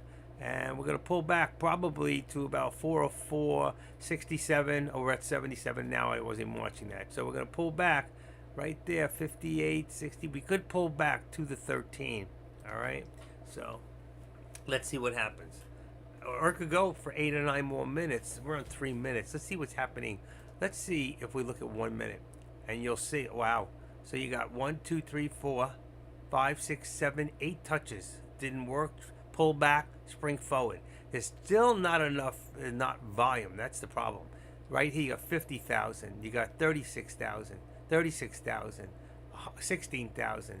There's even this big orange, 123. There was some volume pushing up here. None of it's of average. Just the orange coming back down. So, and you can see bigger pullback than I expected. I said 57 before. You remember? I said 57, and it went down to 54. I was close. I said 57. And I said, oh, it's 67 right, it's 77 right now. See how I was close. But right now, we're going to see it pull back up again. All right? 100% gain today. I'm not stopping out either. I lose or win. All right. There you go. How many contracts you have, Wild Boy? 2, 3? How many? If it's a win or a lose, it's you know.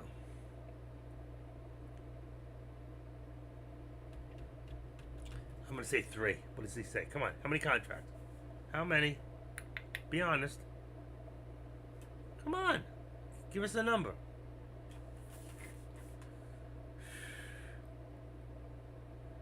Two. Small investment. I don't blame you. You know what? You're not going to lose the full 550 anyway. It's got to go down to, well, 2 is 200. It's got to go down $2, $4, $5. It's got to go down, no.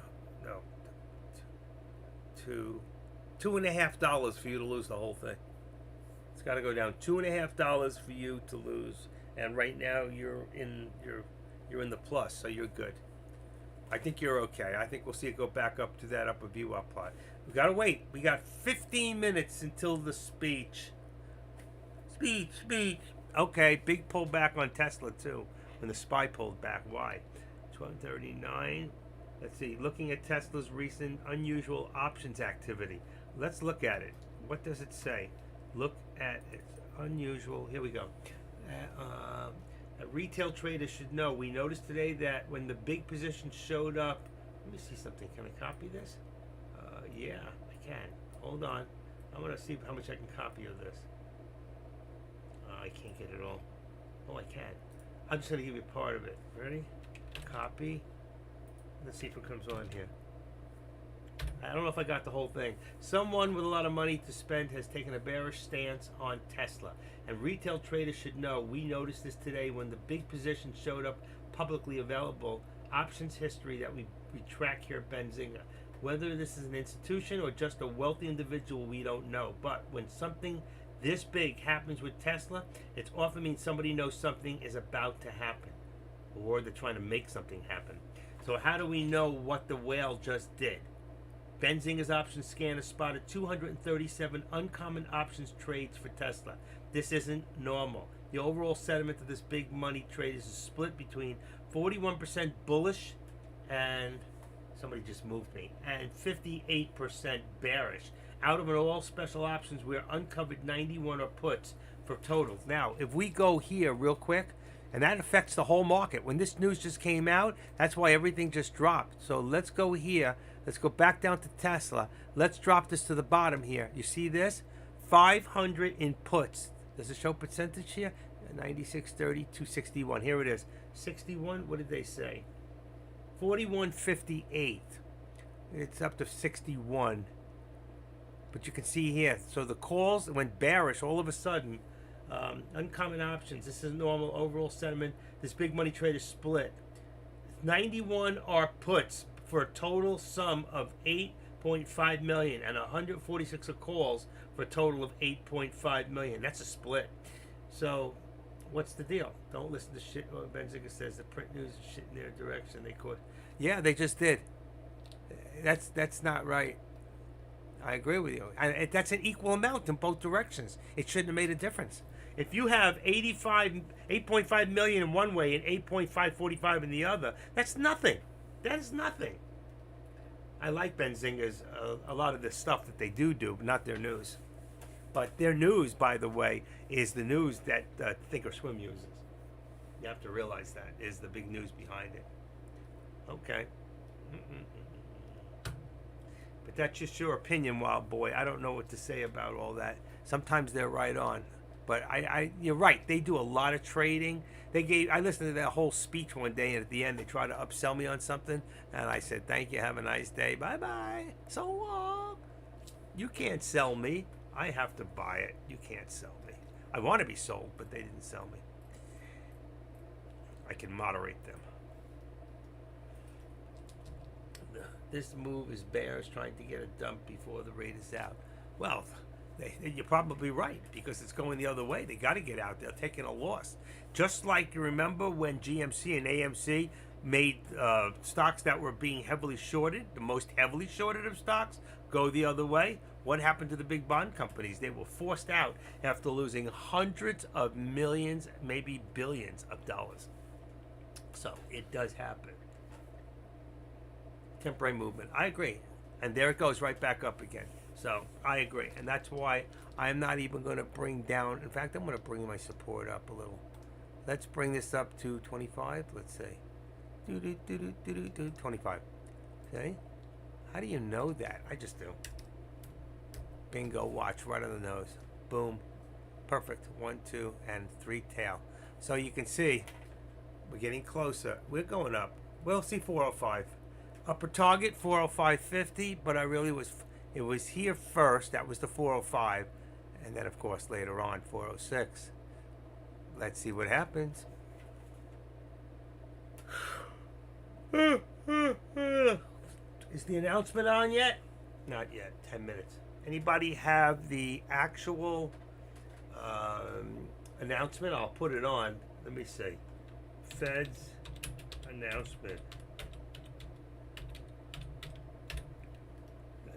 Fed announcement. That'll be watched live today. Oh, it's Twitter. Why do I gotta see it on damn Twitter?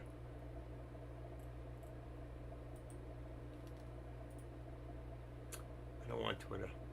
There's gotta be another place. Everything's freaking Twitter. Twit this. Forbes. Look for in Fed's February announcement rates. That was 2 days ago. 1 hour ago, CNBC. Looking, if anybody's got the thing for the announcement where it's going to be, put it on the board. Because then I can play it.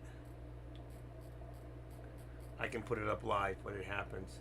And I got a few minutes, so please, somebody hook me up here, right? Hook me up, I said. Material world. Do you mean Fed's announcement? Is everything the Fed is expected on Wednesday? Live updates on interest hikes 11 minutes ago. Live. Eggs. It's not what I want. It's USA Today.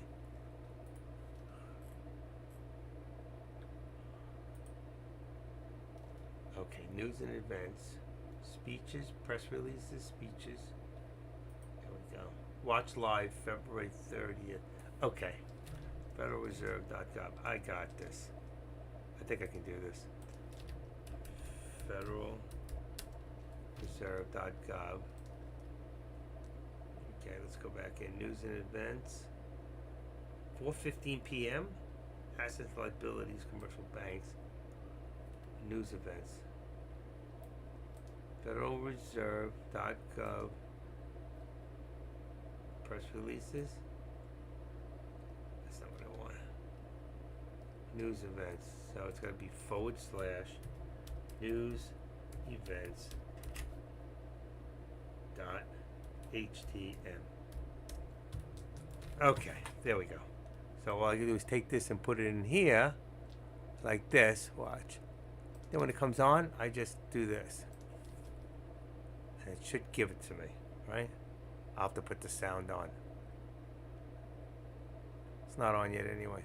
I'll just leave this in the background. Maybe it'll come on. 2:30. It says 2:30. Oh, it's 2:30 p.m. Somebody said 2. Watch live. It's 2. All right, we'll leave it down for now. It's 2:30. Didn't somebody tell me 2 o'clock before? Who was that? Wow, boys. Is that you? 2:05. 2 times delta. I'm looking back. Somebody said 2 o'clock.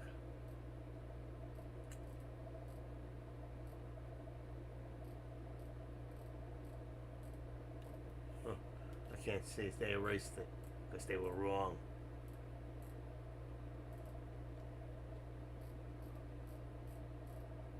I can't find it. Here it is. Matty Boy said 2 p.m. He was wrong. Matty, you're wrong. Beulah, you're wrong. 2. Okay.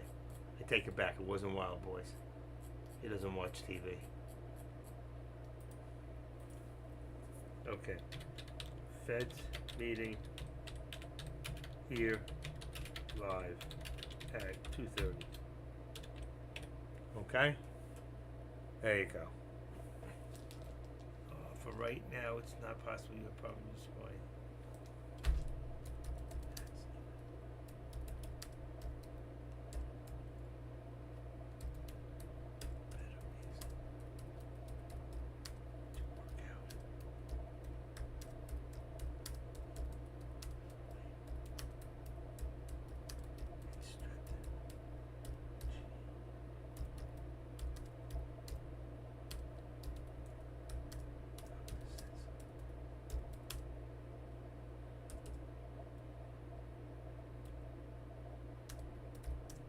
Okay.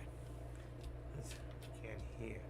See if I put I don't want to hear it here. So make sure the speaker's off in here. See speaker. Ooh, it's on. Thank God. Okay. This way I can hear if somebody hits me up on WhatsApp. And that. And I'm ready on this if the Federal Reserves come on. Where is it? Here we go. All I do is go like that, but we should hear the sound once it comes on anyway. All right? Be in the background. Biggest rip. Rip! I don't know about the biggest rip.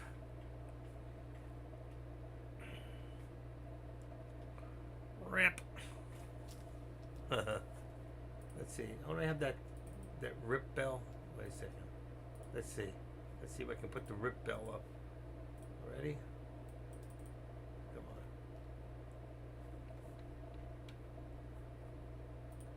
on.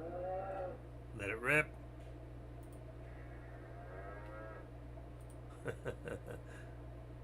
10 pages of cow rips.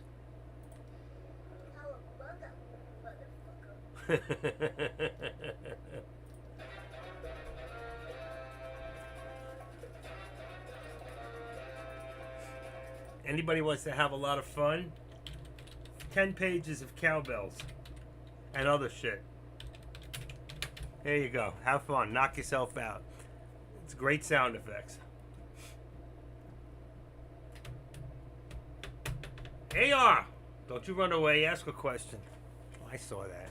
Here we go. Back up to resistance. This time, we're moving through. The hell with Benzinga. The hell do they know? Cowboy beep beep music. Yeah, exactly. Beep beep. Beep up. Go try it out. I gave it to you.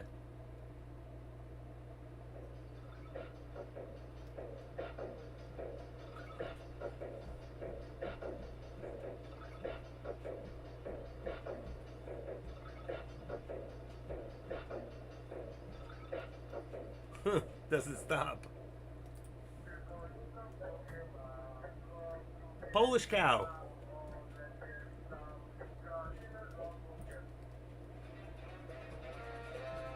Hee-haw! Cowboy bebop music.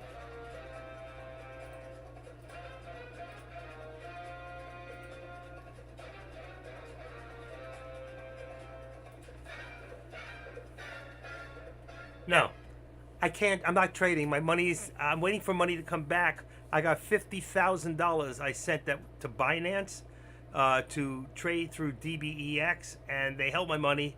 Decided I violated some sort of one of their policies. I have no clue what I did. All I did was said 5,000 to make sure it went through properly, and then I did 50,000. I traded with the 5, made $800 and something dollars, took care of all the fees that I lost on the way with the money translating. Then I took the 5,000 back to Binance from DBEX to make sure I could get my money back, and then they hit me with a violation and told me they don't want to deal with me after holding my money, the 50,000, for 7 days and not allowing me to use it. And now it's been 3 weeks since they got my money, and I'm trying to get my 50K back. So I've been on hold, but I'm still here to back up the people that I help out on a daily basis, whether I'm trading or not. And I still giving great alerts out there that people are making money and doing my thing. So I was hoping to be back trading today, but actually this is not the greatest day. Here we go, folks. Here we go. Woo, woo, woo, woo. There we go. There we go. Rock and roll. Let's see. There goes our upper target. There goes the upper target. 50. Nice. Let's put it at 25 for right now. There we go. Rock and roll. 25. Let's take the upper target and let's move this up to 406. All right? Because we're going to bypass it anyway very soon. We hit the 405. 405.50 be right there. There's the upper target. That's what we're headed for. Okay? That was a nice push right there. We touched 406.44 brings the next leg up. Let's see what we got here. 406.14. I made it 25. Let's see where we go. That was a nice little push. That was to say to Benzinga. There you go. I got to turn that flab back into muscle. I got to work out a little. I should be working out while I'm talking to you guys. I've got these little hand weights.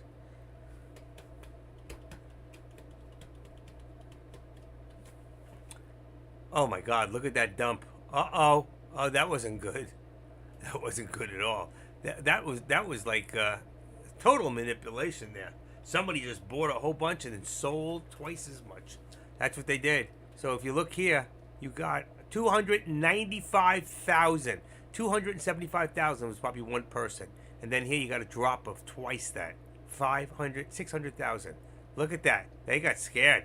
They want to see how low they can dump it. It's going. Uh-oh. Wild Boy's is going to hide in the closet right now.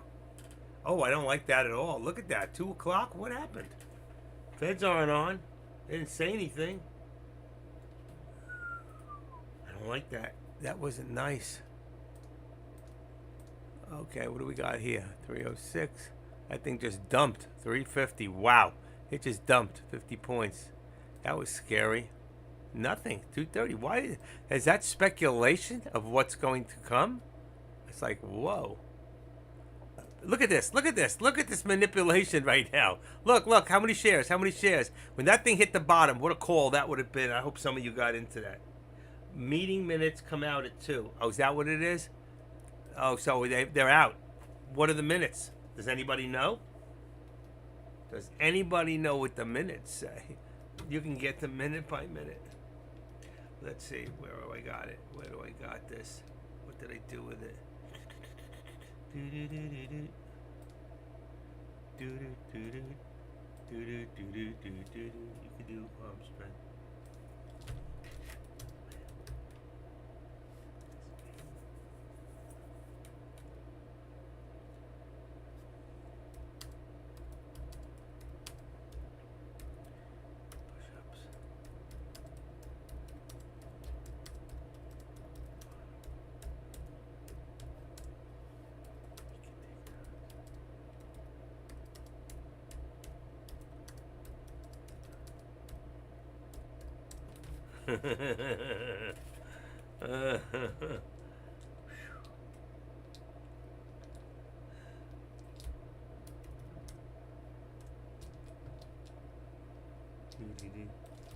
Hold on a second.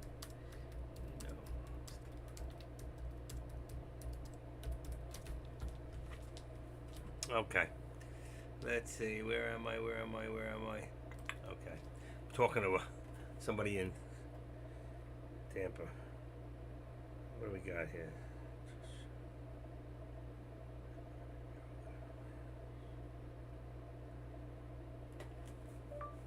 After I told you, it became good.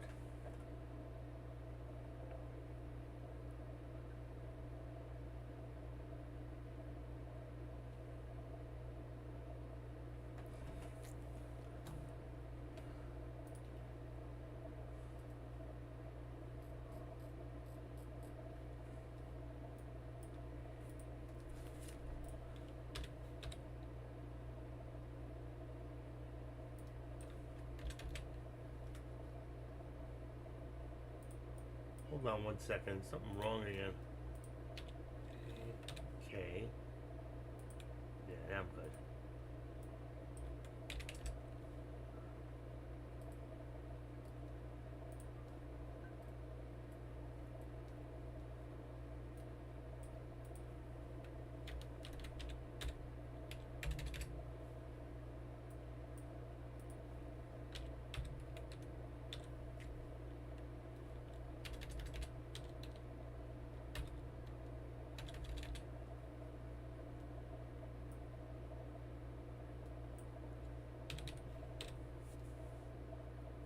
me 1 second.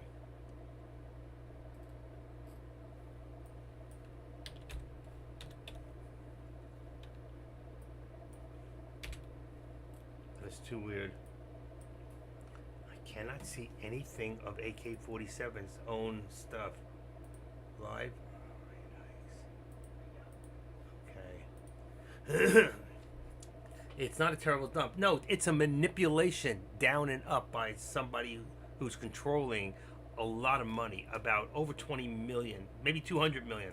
So you had over 500,000, what was it? It was 500,000 shares that went up and down times $400. You're talking about $200 million. There's somebody very much with a lot of money that just made a lot of money. When they did that dump, they took out every single person who had a stop loss and took their money. Then they went straight back up and they did the exact same thing on the way up to the people who had the calls, okay? The other way. So, I hear you. That's all right. You're still going to be fine. But I'm just telling you, this is total manipulation. If you run scared, you lose. If you had a stop loss in now, you lose. Right now, it's a 50, like Wild Boy said. He's not putting in a lot, but he's betting on the fact that it's going to go straight up and he's going to make money, maybe $1,000. That's all he's looking for. All he has to do is go up a couple of dollars, and he could get it times 200 shares. He can make himself $400, $500, $1,000, whatever. All right, but on the other end, he says if it goes the other way, at least I don't lose that much. I'm willing to lose that $500. That's what I have invested, and that's a smart move. Okay, there's a lottery. That's a lottery. He's controlling it. All right. And right now, as long as he doesn't have a stop loss, he's not going to lose. You only lose when you sell. Okay, and you cannot lose more than you put up. So if your premium was 500, if your premium was 300, if your premium is 1,200, that's all you're going to lose. But on the other hand, how much can you win? And that is a smart boy. Wild Boys, it's a good plan. See, he has a plan. Okay? People don't plan to fail. They fail to plan. He has a plan. Hope is not the plan. Exactly. Manipulation contracts are sold by hereby hitters that want you to exercise the right to buy the option. And you get out, you lose. Don't do that. The same thing. That's why a lot of times I don't use stop losses. And when I get hurt bad. When I don't get hurt, I make good. Okay? So, but sometimes it's like, what do I call that? Let's see. I'll put it up here. Okay, watch. The stock market becomes this.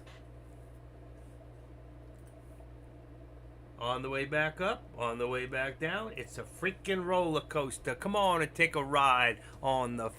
Look at this. Look at this, folks. Get ready. People could have made a lot of money just now. When that hit that bottom, if you were smart and you bought a call, and when it hit this top, if you did a put, look how much money you could have just made. Imagine if you had SPX. Whoa, 405 down to 403. That's $2. That would have been $12. 500 shares would have been $6,000 right there. That you would have made with SPX, and you would have made even more on the way up. Look at this. So from here, 403.50 to right now, 405. That's another $2. So there you go. 500 shares. That would have been the same thing. About another $12. That would have been $12 on SPX times 500 shares would be $5,000. That's what you would have made. Dip before the rip. Rip it. Rip it. Rip it. But you see how it's going up further up? What's happening right now, folks? You're building higher lows. You're building higher lows. And if I'm not mistaken, which I've been before, 406.42, 406.42. What's our high? 406.4. 406.42 is the high of the day. That was earlier this morning, wasn't it? 406.42. Let's take it to 5 minutes. Okay, it was up here. So we're still in descending, but that won't be for long. I'm not even going to draw it because it's ridiculous. We're about to hit my upper target. Look at this. I put it to 406. You see? Whenever I put an upper target, it gets hit. So don't make a liar out of me now. 406. Ready? Ready? 1, 2, 3. Watch out for the drop right now. I would sell right now and then buy back. Watch. It's going to drop after it hits 406, 10, 15. Watch the big drop. Watch the big drop. I'm telling you, I would have got out, Wild Boys, and bought it back at the bottom again. It could happen one more time. Let's see. See, 405.50. I would have got out. Right. I always say don't wait for the upper. Get out a little lower. I would have got out about 40, what do you call it? 405.90. I would have sold, bought it back in when it hit a low. It's going to do it one more time, and it's going to do it again. This is my last trade of the day on cash account. Good. Anyway, what a day. What a day. This is all the action, all the fun today. All the fun, and I'm not in it. I need to put some money in that account. Look at Tesla. Tesla's right, taking the ride. Tesla is taking the ride. Okay, folks. 175.50, new high. All right, 175.50, new resistance. All right, whether it stays there or not. 175.50, or it's more than that. 176.25. 176.25, new resistance. 176.25, new resistance. Boom. Okay. Yeah, and there it goes. And we're going to bring this up now. Let's activate this. And I'm afraid I'm going to leave it still at 170. I'm going to leave it at 174.50. I know it's a lot, but anything can happen at this point. Be careful, people. We just don't know what that announcement's going to do. It's a guessing game. You can only guess. Now, I think we're looking at a 0.25% raise, and I think that's going to bring the markets up. It's going to bring some stability. And that's what they're looking for. Did we hit the 406? I think we did. It looks like it. We did. Let me see.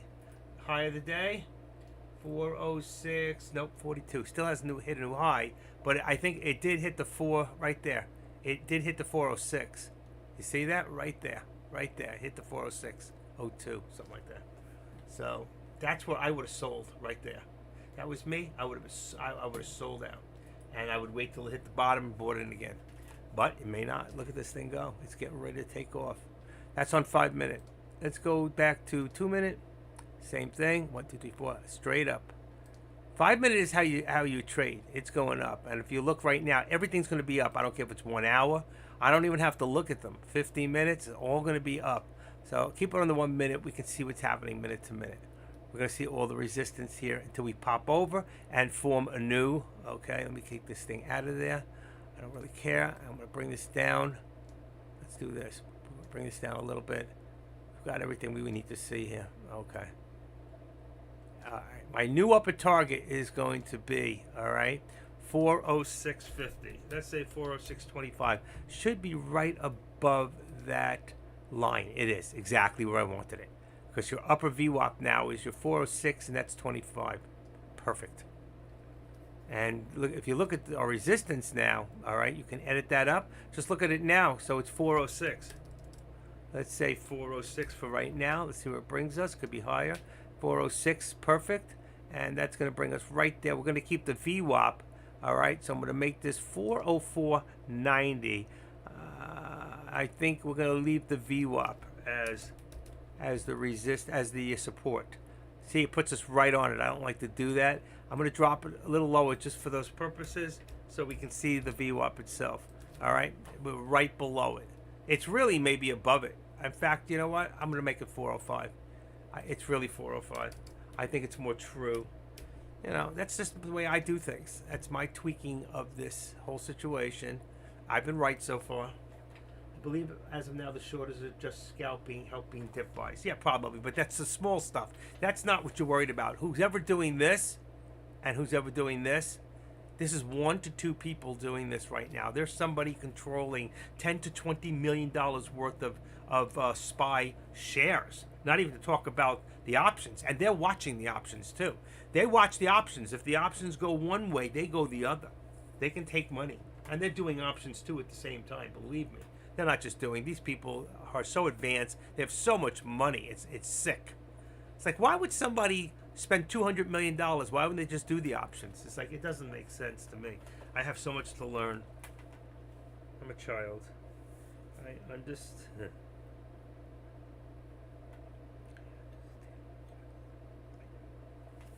I know you do. I'm just playing.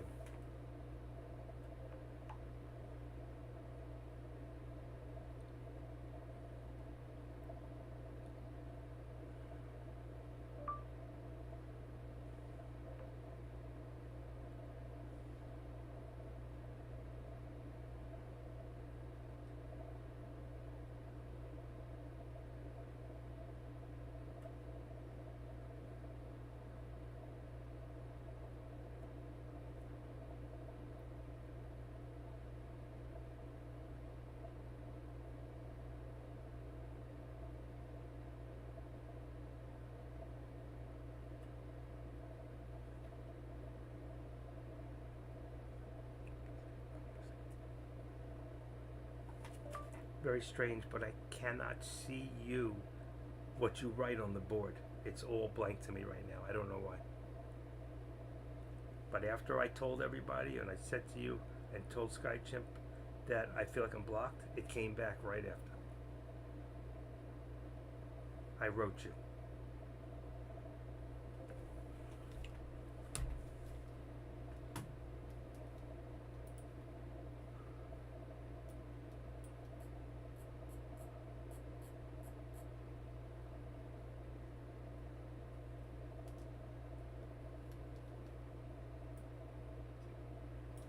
Okay, folks.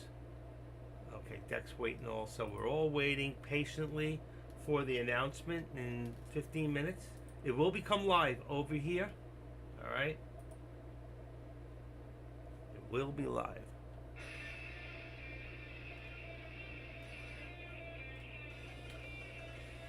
18 naked cowboys in the showers at Ram Ranch. Tommy Cox wanted to be sucked. Uh-oh! I didn't expect it to say that. I'm sorry. Woo! I'm getting out of that one. He's vile. I didn't expect that. Did you hear what he said? I hope none of you heard that. Woo-hoo-hoo-hoo. I was embarrassed. I was blushing. Wow.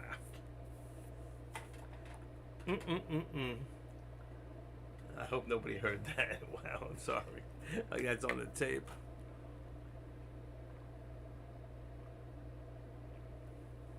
We're gonna see one candle engulf. Whoa! All the red.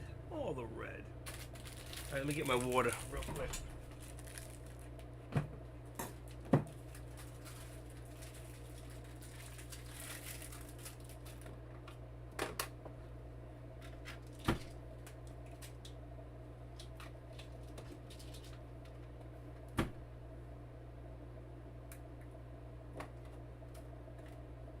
I have one.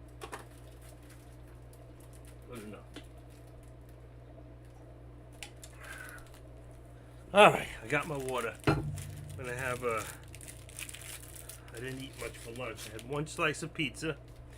I gotta watch because there's a lot of points on my Weight Watchers, so that's all I can eat for a while. I'll have a big salad and some fish for dinner. So I can have one little cracker snack, 1 or 2 points.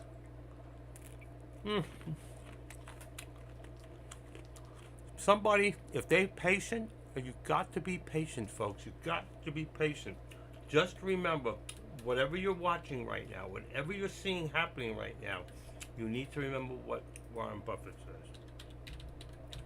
Okay? What does he say? What he always says. That the stock market is the device of transferring money from the impatient to the patient. So learn to be patient and you will make more money. That is some really words of wisdom. Simplicity in its most complex form. So what do we got here? 404.60. So let's bring this down a little bit more. We're gonna have a bigger spread here. All right, right there. And here, that's our target. Now, there's 406.25. Once we pass there, we'll probably hit about 407, 408, 407.50. That, I think, is where it might run to.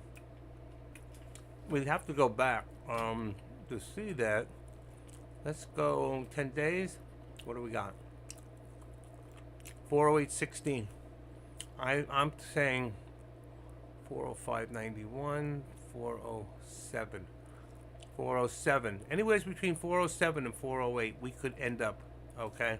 If this thing, let's back to the 1 minute. Let's go back to, let's see, where are we at here? Okay, boys, a lot. Look at that. Whew. That was at 8 o'clock in the morning. There we go. All right. This is on 1 minute, folks. 1 minute.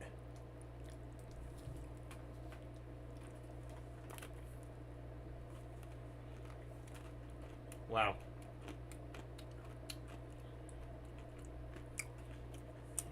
You went down to 22 bucks right now, huh?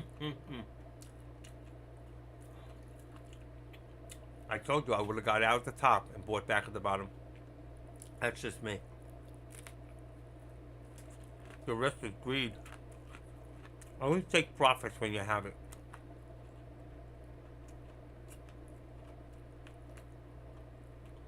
What do we got? 10 minutes.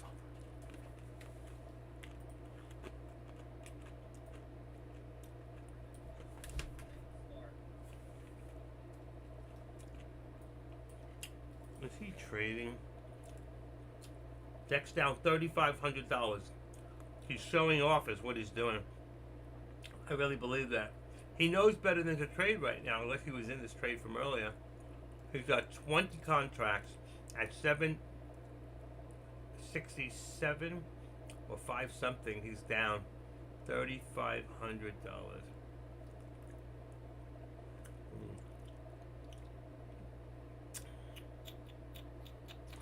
Okay. That's why, I don't know, I wouldn't be in these contracts right now, folks. For most of you, you need to sit on the sidelines and watch. Learn. Don't have FOMO, because this will always come back at you another time. Of course, data kind of creeping up. If you change your expiration, you went to a different day. I don't know. Then you pay more money for the contracts. 3 to 5 day contract date. This is ridiculous. I would not do it. Doesn't make sense. Unless you're have such a big account, you know what you're doing. I'm watching somebody in the other room and I'm commenting about it. I shouldn't be. So these people think they know what they're doing. They don't.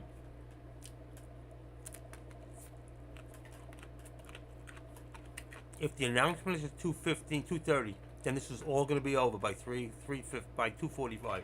Whatever's going to happen is going to happen. So, swing trading this trade or holding for a few days and paying more money for a contract that you could lose more or whatever, it does not make sense to me. I just saw that in Deck's room.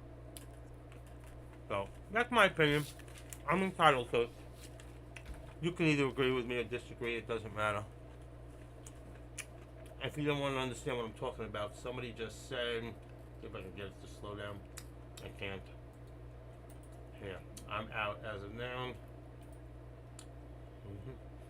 He got it at 20. He did good. He got out 22.50. Got out. See, smart. This guy went in. He got in 3 contracts, and he got out at $3, $4, $5 higher, and he took his profits and he ran. Good deal. Good deal. That's what I told you to do, wild boy. When you have profit, you take it. You could always, when it came back down, bought back again. Take the profits. Don't be stupid. Don't look at the overall picture. When you get a fly like this, you take it. I understand when it went down, you had no choice. But when it came all the way up to that top, bam, should have got out.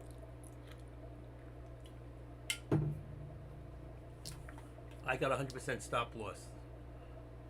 Yeah, you got that anyway. If it hits down below. I'm not talking about that. I'm talking about, look at this chart. When that thing went from here to here, you had to stay. When it went all the way up here, you were 178 profit. I would have sold it. When it came back down here, I would have rebought the contract. That's what I'm saying. Okay? Look at the line. Look up here. When you went from here to here, you had no choice. But when it went all the way up there, bingo, sell it out. Sell it out. Sell it out. When it came back down here, buy it back. You could see right there. That's the shorts getting out right there. That's the profits coming back. I would have bought in.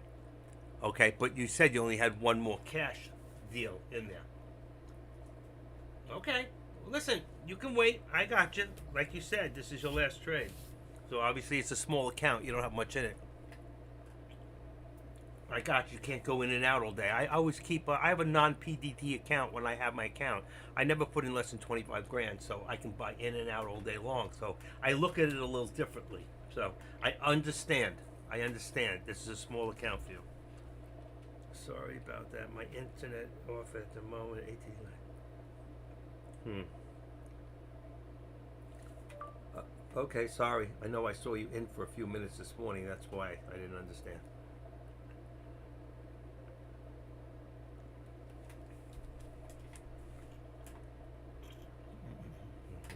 That was J Trades. He just wrote me. Hold on. J Trades.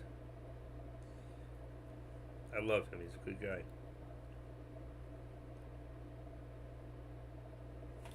I didn't do the Zoom call today. I didn't want to.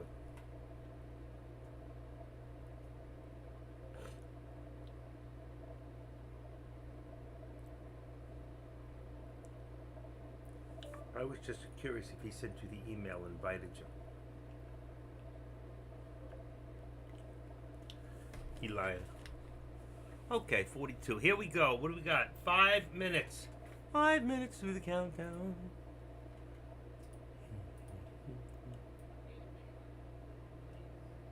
He's watching stocks, AK. Deck's back to MSGM. MSGM, by the way, he said it was dead. He was wrong. He was wrong. That thing not only went down like $8, $9 earlier, or $7, it came all the way back up and was up $9. So it's up 45% today. MSGM was a great buy. I'm so sick I don't have money in my account right now. But that's okay. I've been paper trading the whole month. He's ready to come out. Screen is on. Screen's been on. This is the screen. Right? Isn't this it? I see. Let's see what it's doing. I don't see it on. I didn't do that. Who did that? Did I do that? Yeah, I did do that. This is it, right? It should come on automatically. Boom. Right here. Am I right? He's ready to come out. Screen has been on. I've had it on for, let's see. I have to put the volume on in, where is it? Shit. Oh, it's on in here. Yeah.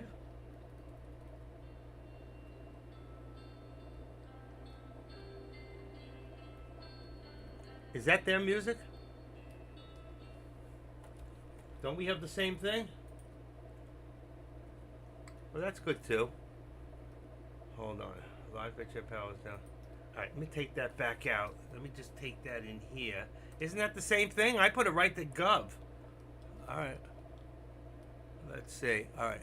Let's put this one on hold. I don't know what's going to happen when it comes on. And I take yours, let's say. This way. Watch. Boom. Boom, boom.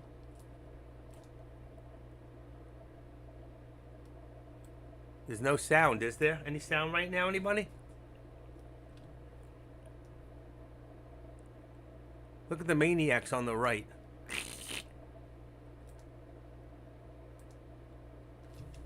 I don't hear anything. Oh yeah, it's music.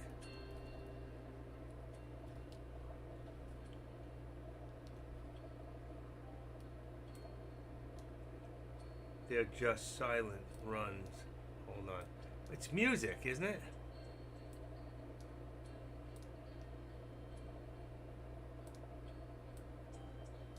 I want to make sure I'm not hearing that music from anywhere else.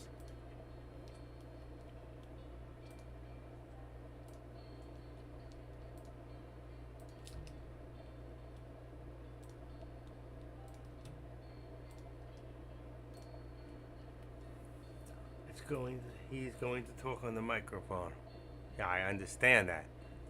But do you hear music right now? Yes or no?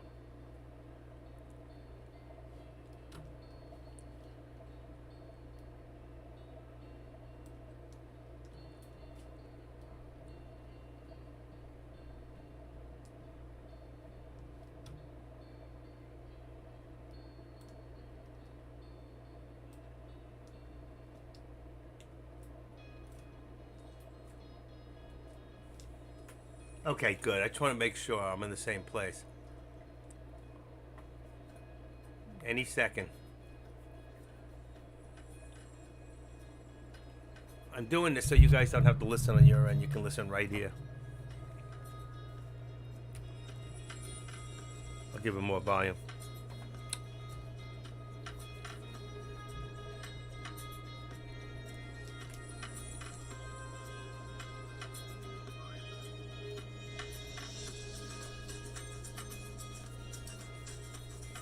Here we go. I gotta watch the charts too. But I wish I could make it smaller at the same time. Let's see something. Can I? Can I minimize this?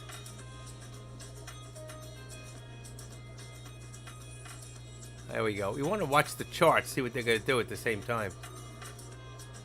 Right?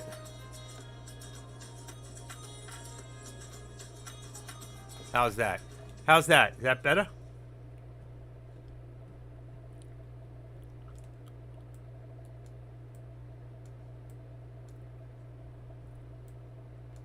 It got quiet.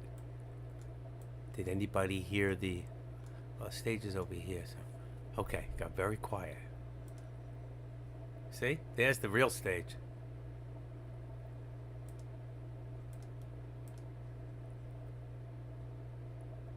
I don't see that bald head in this audience, do you? Oh, there it is, right there. See? That's a different camera view. I think this is the main one right here. If this one works, I'm going to keep that one. I'll get rid of. Here it is.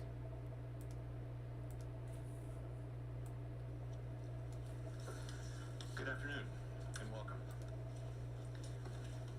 My colleagues and I understand the hardship that high inflation is causing, and we are strongly committed to bringing inflation back down to our 2% goal. Over the past year, we've taken forceful actions to tighten the stance of monetary policy. We've covered a lot of ground, and the full effects of our rapid tightening so far are yet to be felt. Even so, we have more work to do. Good luck. Price stability is the responsibility of the Federal Reserve. I'm talking to you serves traders. as the bedrock of our economy. Without price stability, the economy does not work for anyone.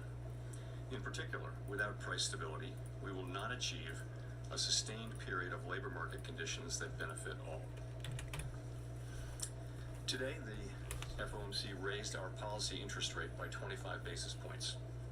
We continue to anticipate that ongoing increases will be appropriate in order to attain a stance of monetary policy that is sufficiently restrictive to return inflation to 2% over time.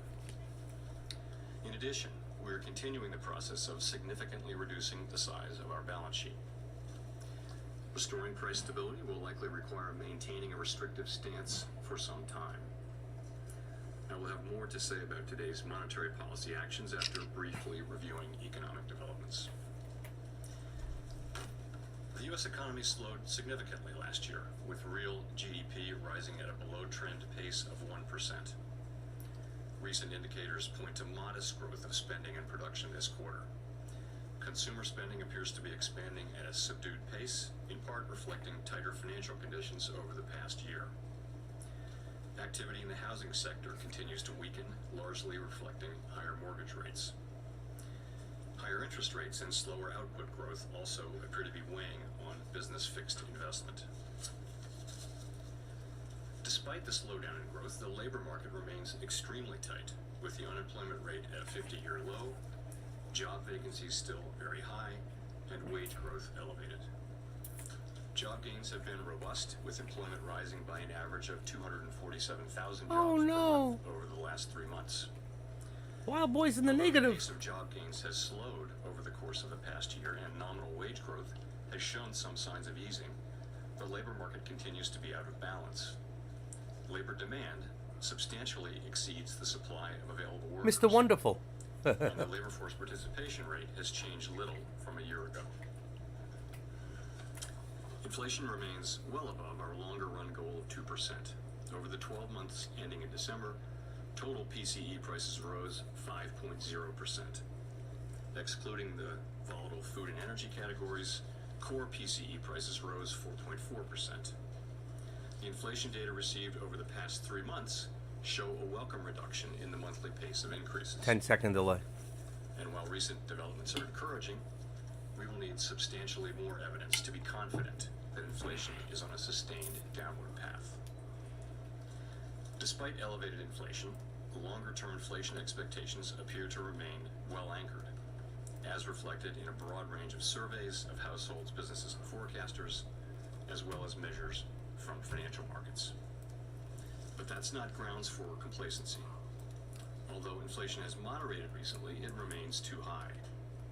The longer the current bout of high inflation continues, the greater the chance that expectations of higher inflation will become entrenched. The Fed's monetary policy actions are guided by our mandate to promote maximum employment and stable prices for the American people. My colleagues and I are acutely aware that high inflation imposes significant hardship as it erodes purchasing power, especially for those least able to meet the higher costs of essentials like food, housing, and transportation. We are highly attentive to the risks that inflation poses to both sides of our mandate, and we are strongly committed to returning inflation to our 2% objective. At today's meeting, the committee raised the target range for the federal funds rate by 25 basis points, bringing the target range to 4.5% to 4.75%. And we are continuing the process of significantly reducing the size of our balance sheet.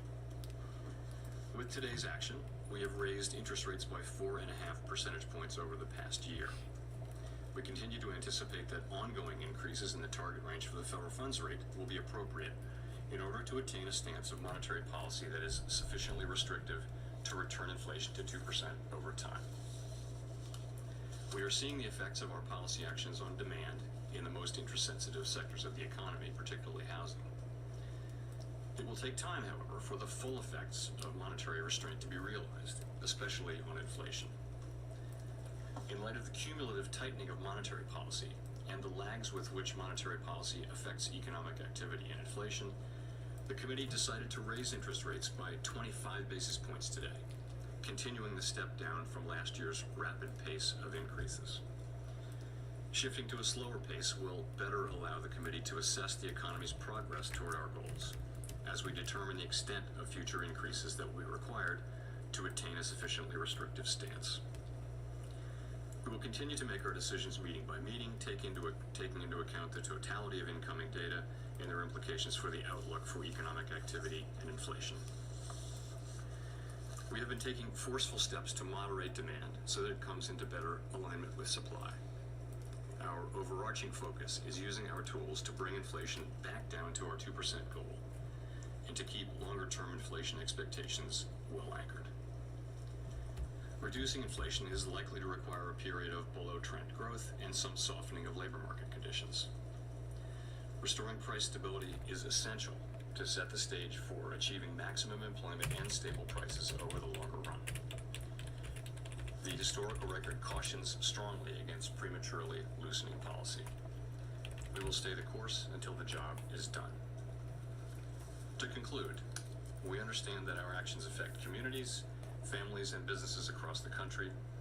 Everything we do is in service to our public mission. We at the Fed will do everything we can to achieve our maximum employment and price stability goals. Thank you, and I look forward to your questions.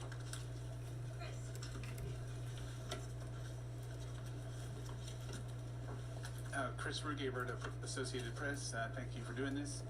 As you know, financial conditions have loosened since the fall, with bond yields falling, which has also brought down mortgage rates, and the stock market posted a solid gain in January. Does that make your job of combating inflation harder, and could you see lifting rates higher than you otherwise would to offset the increase in, or to offset the easing of financial conditions? So it is important that overall financial conditions continue to reflect the policy restraint that we're putting in place in order to bring inflation down to 2%. And of course, financial conditions have tightened very significantly over the past year. I would say that our focus is not on short-term moves, but on sustained changes to broader financial conditions. And it is our judgment that we're not yet at a sufficiently restrictive policy stance, which is why we say that we expect ongoing hikes will be appropriate. Of course, many things affect financial conditions, not just our policy. And we will take into account overall financial conditions along with many other factors as we set policy.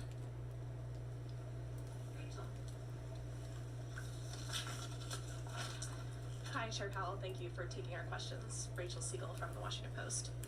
Over the last quarter, we've seen a deceleration in prices, in wages, and a fall in consumer spending, all while the unemployment rate has been able to stay at a historic low. Does this at all change your view of how much the unemployment rate would need to go up, if at all, to see inflation come down to the levels you're looking for?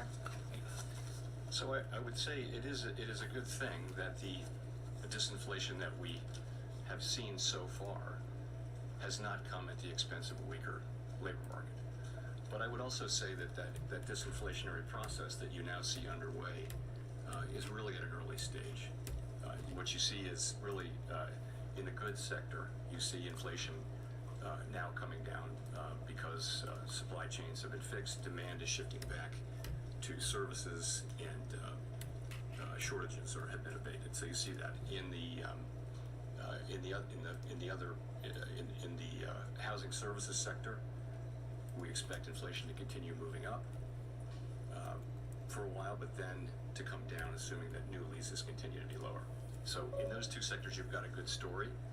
The issue is that we have a large sector called non-housing service, core non-housing services, where we don't see disinflation yet. But I would say that so far, what we see is progress, but without any weakening in labor market conditions. Has your Go ahead. has your expectation for where the unemployment rate might go changed since December? You know, we're going to write down new forecasts at the March meeting, Here. and we'll see at that time.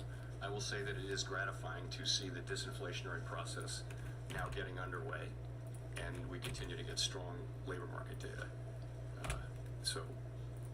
But you know, we'll update those forecasts in March. Hi, Chair Powell, Neil Irwin with Axios. You and some of your colleagues have emphasized the possibility that job openings could come down and that that would let some of the air out of the labor market without major job losses. We saw the opposite in the December JOLTS this morning, job openings actually rising. That also has coincided with slowdown in wage inflation. Do you believe that openings are an important indicator to be studying to understand where the labor market is and where wage inflation might be heading? So you're right about the data, of course. We've seen average hourly earnings and now the employment cost index abating a little bit, still off of their highs of 6 months ago and more, but still at levels that are fairly elevated. The job openings number in JOLTS has been quite volatile recently, and I did see that it moved back up this morning. I do think that it's probably an important indicator. The ratio, I guess, is back up to 1.9 job openings to unemployed people who are looking for work. So it's an indicator, but nonetheless, you're right. We do see wages moving down.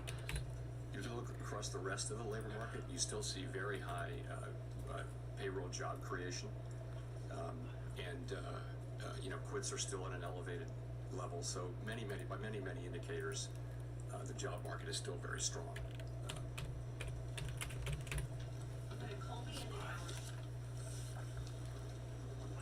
Thank you. Colby Smith with the Financial Times.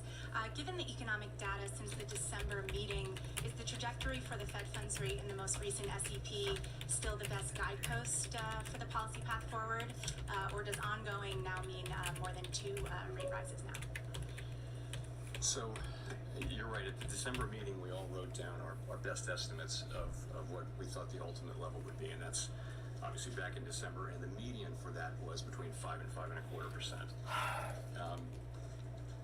At the March meeting, we're going to update those assessments. We did not update them today. We did, however, continue to say that we believe ongoing rate hikes will be appropriate to attain a sufficiently restrictive stance of policy to bring inflation back down to 2%. 408.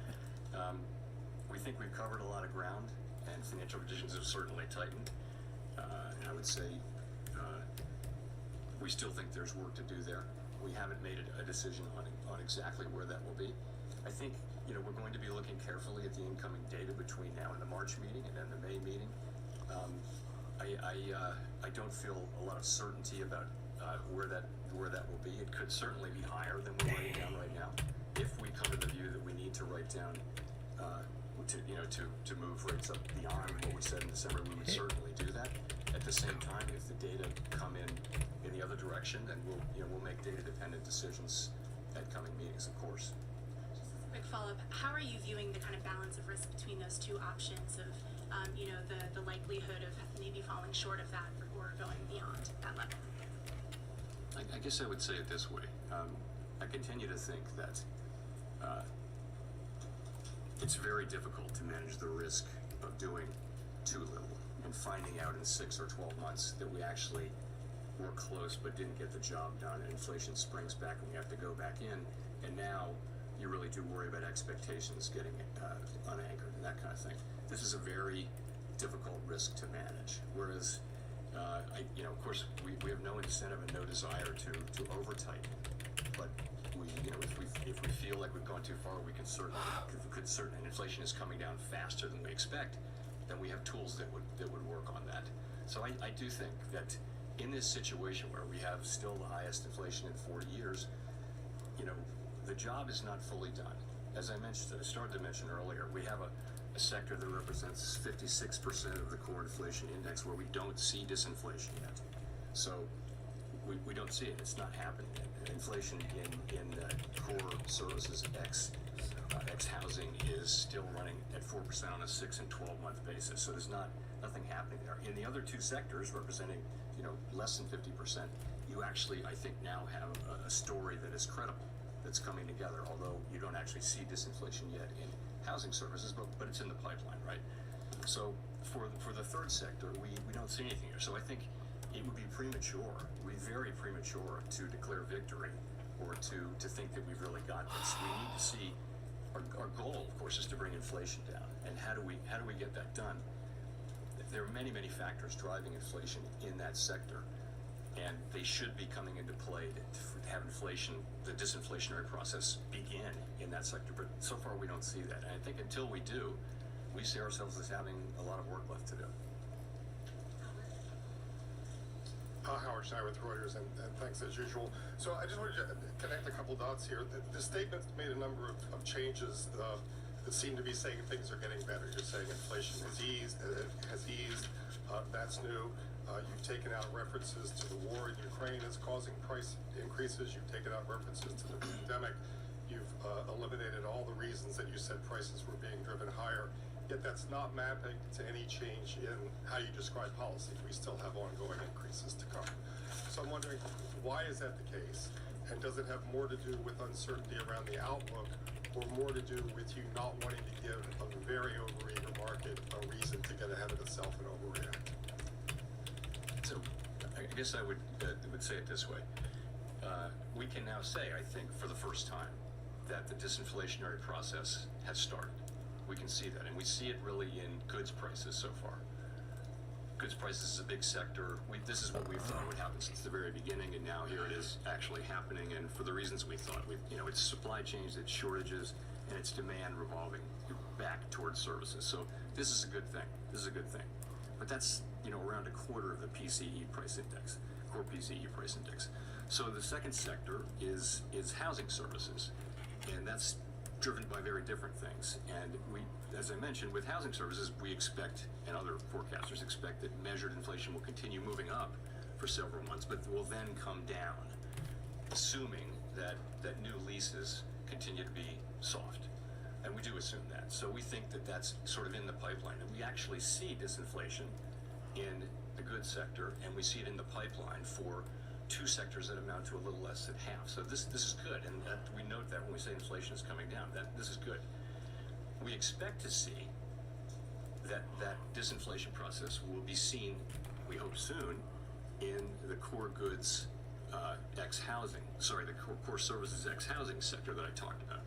We don't see it yet.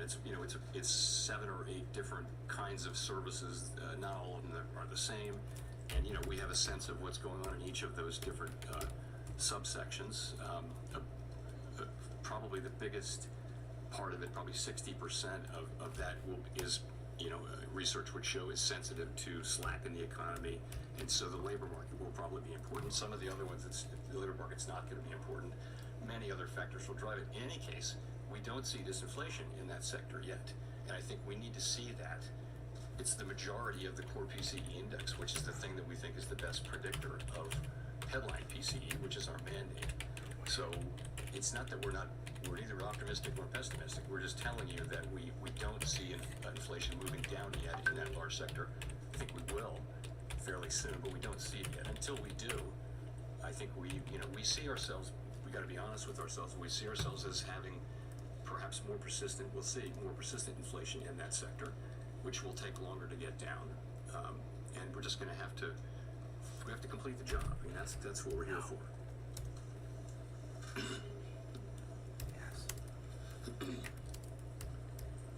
Nick Timmeros of the Wall Street Journal. Chair Powell, you observed several years ago that we learned we can have a low unemployment rate without above target inflation, and we have learned lately that inflation can come down from its uncomfortably high level despite a historically low unemployment rate. Given that, and given how much you did over the last year, why do you think further rate increases are needed? Why not stop here and see what transpires in the coming months before raising rates again? So we've raised rates 4.5 percentage points, and we're talking about a couple of more rate hikes to get to that level we think is appropriately restrictive. And why do we think that's probably necessary? We think because inflation is still running very hot. We're, of course, taking into account long and variable lags. We're thinking about that. The story we're telling about inflation is, to ourselves, and the way we understand it is, we're basically the three things that I've just gone through a couple times. And again, we don't see it affecting the services sector ex housing yet. But I mean, I think our assessment is that we're not very far from that level. We don't know that, though. We don't know that. So I think we're living in a world of significant uncertainty. I would look across the spectrum of rates and see that real rates are now positive, right, by an appropriate set of measures, are positive across the yield curve. I think policy is restrictive. We're trying to make a fine judgment about how much is restrictive enough. That's all. And we're going to, that's why we're slowing down to 25 basis points. We're going to be carefully watching the economy and watching inflation and watching the progress of the disinflationary process. Did you or your colleagues discuss the conditions for a pause at this meeting this week? You'll see that the minutes will come out in 3 weeks, and we'll give you a lot of detail. We spent a lot of time talking about the path ahead and the state of the economy, and I wouldn't want to start to describe all the details there, but that was the sense of the discussion, was really talking quite a bit about the path forward.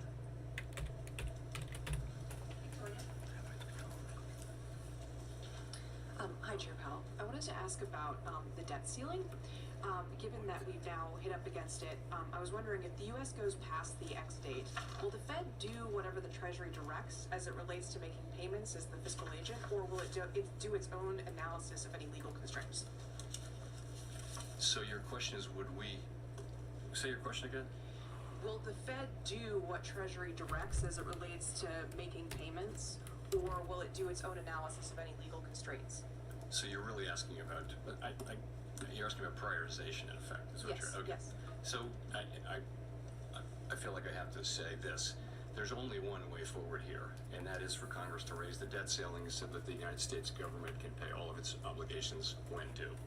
And any deviations from that path would be highly risky, and that no one should assume that the Fed can protect the economy from the consequences of failing to act in a timely manner. In terms of our relationship with the Treasury, we are their fiscal agent, and I'm just going to leave it at that. Are you actively doing any planning of what might happen in the event that would happen? I agree with what he's saying, This but is a matter that's to be resolved. this raises the inflation. It's really Congress's job to raise the debt Look at this, ceiling, folks. Look at this. and, Over I 410. gather there are discussions happening, but they don't involve us. We're not involved in those discussions. So we're the fiscal agent.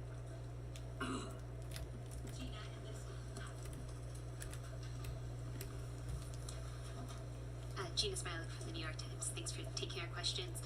Oh, gotta talk to us. Was there any discussion today of the possibility of pausing rate increases and then restarting them? Lori Logan from the Federal Reserve Bank of Dallas seemed to suggest that that would be a possibility in a recent speech, and I wonder if that view is broadly shared on the committee. So the committee obviously did not see this as a time to pause. We judged that the appropriate thing to do at this meeting was to raise the federal funds rate by 25 basis points, and we said that we continue to anticipate that ongoing increases in the target range will be appropriate in order to attain that stance of sufficiently restrictive monetary policy that will bring inflation down to 2%. So that's the judgment that we made. We're gonna write down new forecasts in March, and we'll certainly be looking at the incoming data as everyone else will. Sorry, I should have been clear. I mean, would it be possible to take a meeting off, for example, and then resume? Could you, rather than just doing at every meeting a move, go a little bit more slowly? She's so cute. The voice doesn't match the body. I think this is not something that the committee is thinking about or exploring in any kind of. Anybody see Tesla? 179.77 hit 180. Wow. If you remember, 25 basis points, and that was considered a fast pace. So I think a lot of options are available, and I mean, you saw what the Bank of Canada did. Options. He does They options. You hear that? they're willing to- Many options to raise available. rates after pausing, but this is not something that the Federal Open Market Total Committee profits is, course with 615 on the sold for political 488 side profit. right now. There you go. Wow, boy. Yeah. Good for you, buddy. 2-1. Almost. Mr. Chairman, the SCP has the PCE inflation rate in 2023. Scratch that head. 3.1%. Meanwhile, the 3-month annualized PCE is 2.1%, and you've achieved this. It looks like Mr. without Wonderful going next to door. 5.1% funds rate, which is what you have penciled in for this year. Pendulum. And you've also achieved it without the 1 percentage point increase in the Pendulum. unemployment rate, which you have penciled in for this year. I'm wondering if you've considered the idea of whether or not your understanding of the inflation dynamic may be wrong, and it's possible to achieve these things without raising rates that high, and also without the surge in unemployment. And specifically, I wonder if you might comment on the speech given by Vice Chair Leonard, who said He said to pendulum, to oscillate from one extreme to another. That's what we're seeing today in this market. Of these factors. In other words, it may not be wages. The idea that it may not require unemployment rising to get this sector of inflation under control. Thanks. So a couple things. First, on the forecast, you're right. If you take very short-term, three month say measures of PCE, I wouldn't do it. I think we hit the high. I think we're there. 410 change. If you're still in, I would get out right now. Readings from goods inflation. 408 to 410. 410. You're already there. Would think that Take your profit. significant 4930. readings will be 410. transitory, Take it. and One more that shot. Goods inflation will move up. You're gonna fairly pull soon, back. You're gonna up pull to back. Take it. its longer run trend of something around Take my 0, word. Take something it. like Take that. it. So Take it. a lot of forecasts We hit would the call top. for 410.17. core PCE to go back From up there, to it's pulled 4% back. by the middle of the year, for We're example. done. So that's really where the sustainable level You're not out. is- Take your profit. is more like at 4%. So that would suggest there's work left to do. I did. Oh, I'm showing you what I was looking Let's for. say Oh, inflation does okay. come I got down you. much faster You were than right we to hold. expect, You which did is- good. Which is possible, as I mentioned. What did you get out at? Obviously, our When it was policies what? data dependent, we would take that into account. In terms of Look at Matty boy. Sorry, Matty. core non-housing You got services, scared. as I mentioned Patience. I put it up. earlier, Patience. it's a Warren very Buffett. diverse sector, 67 Patience. sectors, and so sectors that represent 55 or 60% of that subsectors of that sector we think are sensitive to slack in the economy. You still did sensitive great. to the labor market and the You like. didn't get But some of scared the other when you hit a sectors bottom are and you were not. minus. And You were for example, smart. financial services I'm is proud of a you. sector Good that's move. really not driven Good by- move. by, When are you taking me by, out to dinner? labor markets. No, you wages. did it on your own. You did good. So that's Smart why I move. said there are But a you see the number of things pullback? that We're will done. take- We're take- done, take folks. restaurants, You're right? still So in. Get clearly out. labor's important for You're restaurants, still but on a so call. food Get prices. out. And transportation services is going to be driven by fuel prices, for example. So And that's there are getting lots worse. of things in that mix that will drive inflation. I would say 2:57 in the overall, afternoon. view Let's would see be who's. that you're not going to have a sustainable return. I hope to Deck 2% didn't do a put. inflation in How that did he sector do? How did he without a do? better balance in the labor market. 41 And, last. I don't know what that will require in terms of increased unemployment, your question. I do think there are a number of dimensions through which the labor market can soften. And so far, we've got, as I mentioned, in goods, we have inflation moving down without the softening in the labor market. I think most forecasters would say that that unemployment will probably rise a bit from here, but I still think, I continue to think that there's a path to getting inflation back down to 2% without a really significant economic decline or a significant increase in unemployment. And that's because the setting we're in is quite different. The inflation that we originally got was very much a collision between very strong demand and hard supply concerns. Not something that you really have seen in prior business cycles. And so now we see goods inflation coming down for the reasons we thought, and we understand why housing inflation will come down. And I think a story will emerge on the non-housing services sector soon enough. But I think Okay, there we go, there's folks. I ongoing told you, pull disinflation back. we don't I yet hope you see. listened to me and got out. We don't yet see weakening in the labor market, so we'll have to see. 408.75. Certainly possible. Yeah, absolutely, it's possible. It's a question. I like Powell. He's good. He's a good speaker, actually. This is not like the other business cycles in so many ways. It may well be that that it will take more slowing than we expect, and I expect to get inflation down to 2%. But I don't. That's not my base case. My base case is that the economy can return to 2% inflation without a really significant downturn or a really big increase in unemployment. I think that's a possible outcome.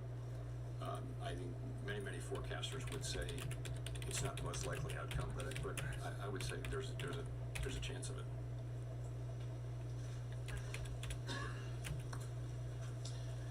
Michael McKee from Bloomberg TV and Radio. I'd like to pick up on what you were just saying about a substantial downturn and ask, with the full weight of your tightening not in place yet, and with the progress against inflation, there's still a lot of talk about very, very slow growth going forward in 2023, and the recession indicators are all suggesting that we are going to see recession this year. So I'm wondering if you've changed your view, or you have a more nuanced view of what you think the danger to economic growth is going forward. Slow down. Whether you're very close to perhaps tipping it into the wrong place, which calls for more restraint on your part. That's right.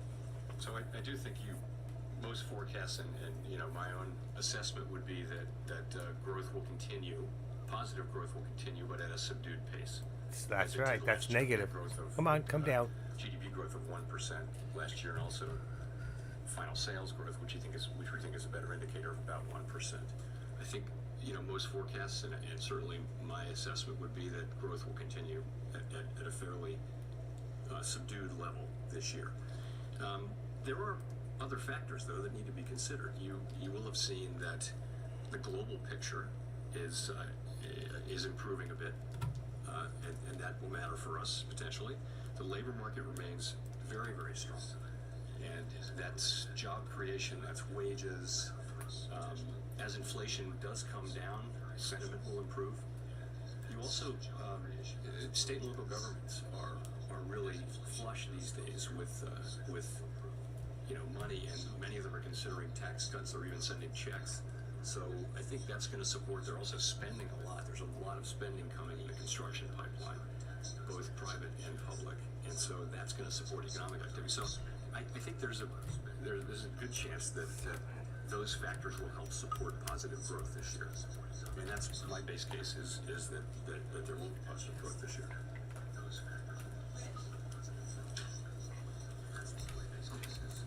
Thank you. Rich Miller from Bloomberg. First of all, how are you doing? Fine, thanks. Fine. Good.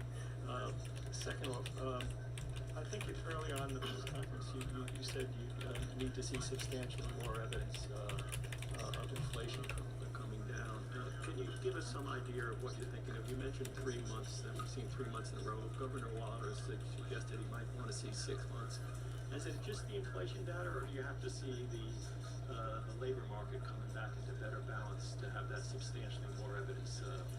So I don't think there's going to be a light switch flipped or anything like that. I think it's just an accumulation of light evidence. switch. So of course we'll be looking, by the time of the March meeting, we'll have 2 more employment reports, 2 more CPI reports, and we'll be looking at those carefully, as all of us will, and we'll be asking ourselves, what are they telling us? And soon after that, we'll have another ECI wage report, which, as you know, is a report that we like because it adjusts for composition and it's very complete.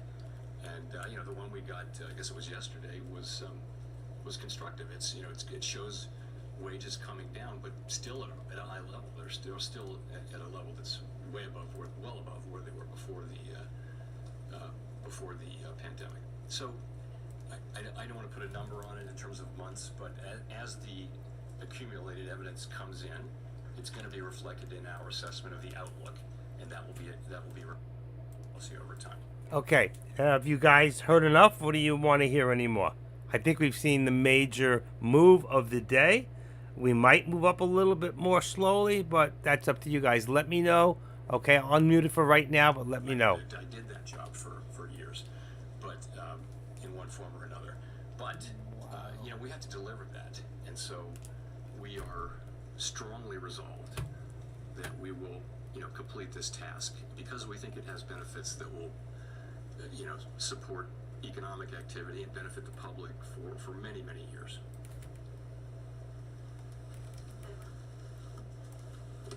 Thank you, Michelle. Thank you, Fed Chairman, for taking the questions. So you've talked about we had solid job growth. I'm Edward Lawrence from Fox Business, by the way. We had solid job growth, a slight Fox fall Business. and increase in consumer spending.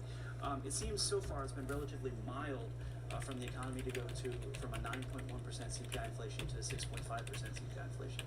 Is the hard part yet to come to go from 6.5 to 2? I don't think we know, honestly. So we, of course, expected goods inflation to start coming down by the end of 2021. And it didn't come down all through 22, and now it's coming down, and it's coming down pretty fast.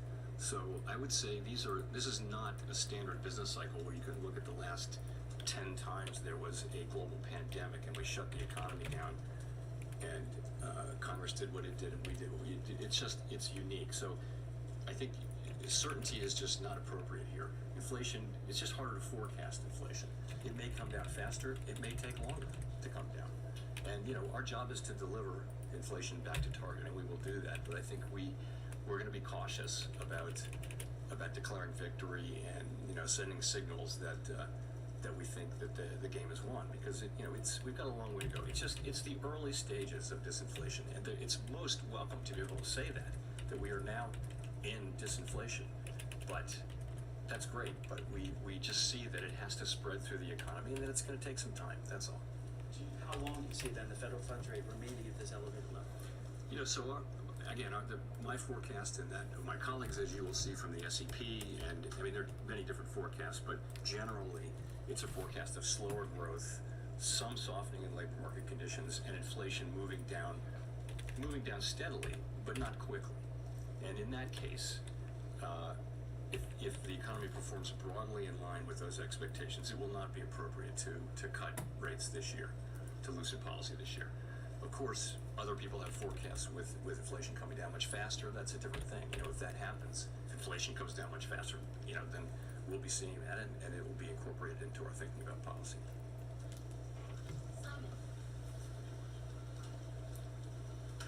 Thank you, Chair Powell. Simon Rabinovich with The Economist. May I ask a further question about the language around ongoing increases? That, of course, implies at least 2 further rate rises. If you look at Fed Fund futures pricing, the implication is that you'll raise rates one more time and then pause. Are you concerned about that divergence, or do you think if everything breaks right, is that a plausible outcome? I'm not particularly concerned about the divergence, no, because it is largely due to the market's expectation that inflation will move down more quickly. I think that's the bigger part of that. So again, as I just mentioned, our forecasts, different participants have different forecasts, but generally those forecasts are for continued subdued growth, some softening in the labor market, but not a recession. And we have inflation moving down, into the somewhere in the mid-3s or maybe lower than that this year. We'll update that in March, but that's what we thought in December. Markets are past that. They show inflation coming down in some cases much quicker than that. So we'll just have to see. And we have a different view, it's a different forecast, really. Given our outlook, I don't see us cutting rates this year if we have our outlook turns true. As I mentioned just now, if we do see inflation coming down much more quickly, that'll play into our policy setting, of course.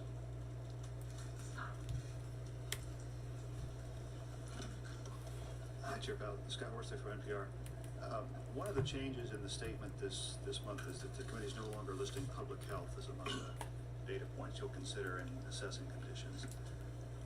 What should we make of that? Does the Federal Reserve no longer see the pandemic as weighing on the economy?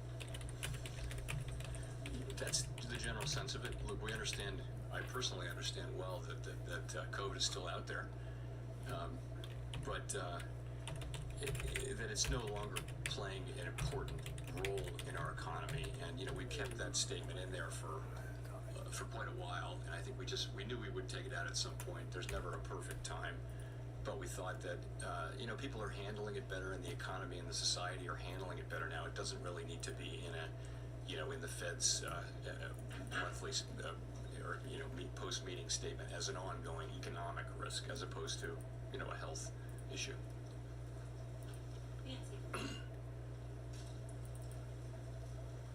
Hi, Chair Powell, Nancy Marshall-Gitzer with Marketplace. Wanted to go back to another thing that Fed Vice Chair Lynn Brainerd said recently. She said she doesn't see signs of a wage price spiral, and I'm wondering if you agree with that. I do. Yeah, I do. You don't see that yet, but the whole point is, once you see it, you have a serious problem. That means that effectively, in people's decision making, inflation has become a really salient issue, and once that happens, that's what we can't allow to happen. And so that's why we worry that the longer we're at this, and the longer people are talking about inflation all day long, every day, the more risk of something like that. But no, there's not much. It's more of a risk. It always has been more of a risk than anything else. By the way, I think it's becoming less salient, and people are. We pick that up in conversations, and I've seen some data too that show people are, gradually they're glad that inflation's coming down. People really don't like inflation, and as we see it coming down, that could also add a boost to economic activity. You look at the sentiment surveys now, and they're very, very low, with 3.5% unemployment and high wage increases nominally by historical standards. Why can that be? It has to be inflation, right? So I think once inflation is seen to be coming down in coming months, even you will also see a boost to sentiment, I hope. So that's what you're looking at most closely is consumer expectations. That's at the very heart is consumers and businesses that essentially we believe that expectations of future inflation are a very important part of the process of creating inflation. That's a sort of a bedrock belief. In one way or another, it has to be. We think it's important. In this case, I would say the risk 8 months ago or so, longer-term inflation expectations had moved up. We moved quite vigorously last year. Expectations seem to be well anchored, including at the shorter end now, not just the longer end. So it's, and I think that's very reassuring. I think, the markets have decided and the public has decided that inflation is going to come back down to 2%, and it's just a matter of us following through. That's immeasurably helpful to the process of getting inflation down. The fact that people now do generally believe that it will come down, that'll be part of the process of getting it down, and it's a very positive thing.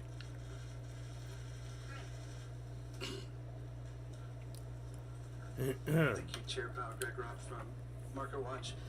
In the minutes of the Tesla 182.80 new high today. A couple sentences that struck people as important. Gonna make good money today. Participants Boy, oh talked about boy, this oh boy. unwarranted easing of financial conditions was a risk, and it would make your life harder to bring inflation down. I haven't heard you talk much about that today or in the statement, so I was wondering, has that concern eased among members, or is that still something you're concerned about? No, it's a con job. I would put it this way, it's something that we monitor carefully. Financial conditions didn't really change much from the December meeting to now. They mostly went sideways or up and down, but came out in roughly the same place. It's important that the markets do reflect the tightening that we're putting in place. As we've discussed a couple times here, there's a difference in perspective by some market measures on how fast inflation will come down. We're just going to have to see. I'm not going to try to persuade people to have a different forecast. But our forecast is that it will take some time and some patience, that we'll need to keep rates higher for longer. But we'll see.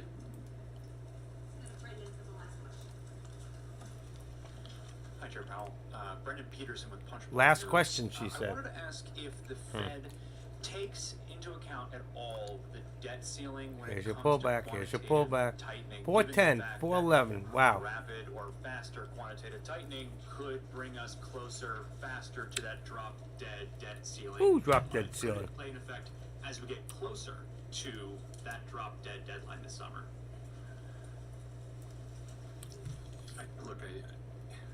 It's very hard to think about all the different possible ramifications, and I think the answer is basically I don't think there's likely to be any important interaction between the two, because I believe Congress will wind up acting, and as it will and must in the end, to raise the debt ceiling in a way that doesn't risk, the progress we're making against inflation and the economy. You and only the pull financial back system. I believe if that you that see will happen. to the It will happen.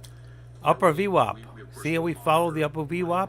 I told you, folks, you have no idea if you don't have the upper VWAP plot on your charts, what you're missing out on are one of the greatest tools, upper and lower. And we understand there'll be lots of flows. When it came from the lower back to the upper. How many times has that happened? From the lower to the upper. See how history repeated itself twice today. Thank you very much. And that's it. He's done. All right.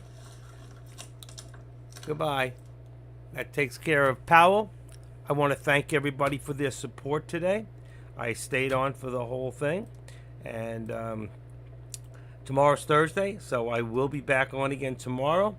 And if you have any questions, right now is the time to post it. It's been a very interesting day. I'm really sick to my head that I wasn't in this today, Wild Boys, good for you. Matty Boy, good for you. You could have made a little bit more, but at least you're in the green. Green is still green. Learn a lesson from being patient next time. It's not over till it's over. Always wait and watch. And that's why the 5 minute, look here, this is 3 minute. But if you look at the 5 minute, okay, there was no pullback except twice. Once here, which was just a consolidation, and here. And when you hit this one, that's when you should have been out, right about 411. 411 should have been the mark right there. You could have got out safely. And for those who didn't, that's okay. You still made money. But learned something, everybody, from Wild Boys, who was in and at almost minus. He was almost at minus. He was down to $138, starting with $600, and he walked away today with over $1,000. So, that's total with his money plus what he made. So, you know what? Don't ever give up the ship. You know what? Be cool, be calm, and be patient. And with that, I just want to thank you all again. Thank you for your support. And for those over in YouTube who are watching this, I hope you enjoyed this. It was pretty entertaining. And don't forget to give me a hands up. And if you haven't subscribed, I'm trying to get up to that 500 mark in YouTube. But I am on the 500 plus mark in, just swallow my cough drop, in Tradecaster. If you're not subscribed to Tradecaster, please do me a favor, okay? When you leave here, all right, go into the lobby and go to the top of the page and subscribe. If it says subscribe, subscribed, then leave it alone. Thank you again. I'll see you all tomorrow. Have a blessed evening, and let's do it again. Great day. Hand of applause to those who made it today. Alrighty. Rock on. Bye-bye.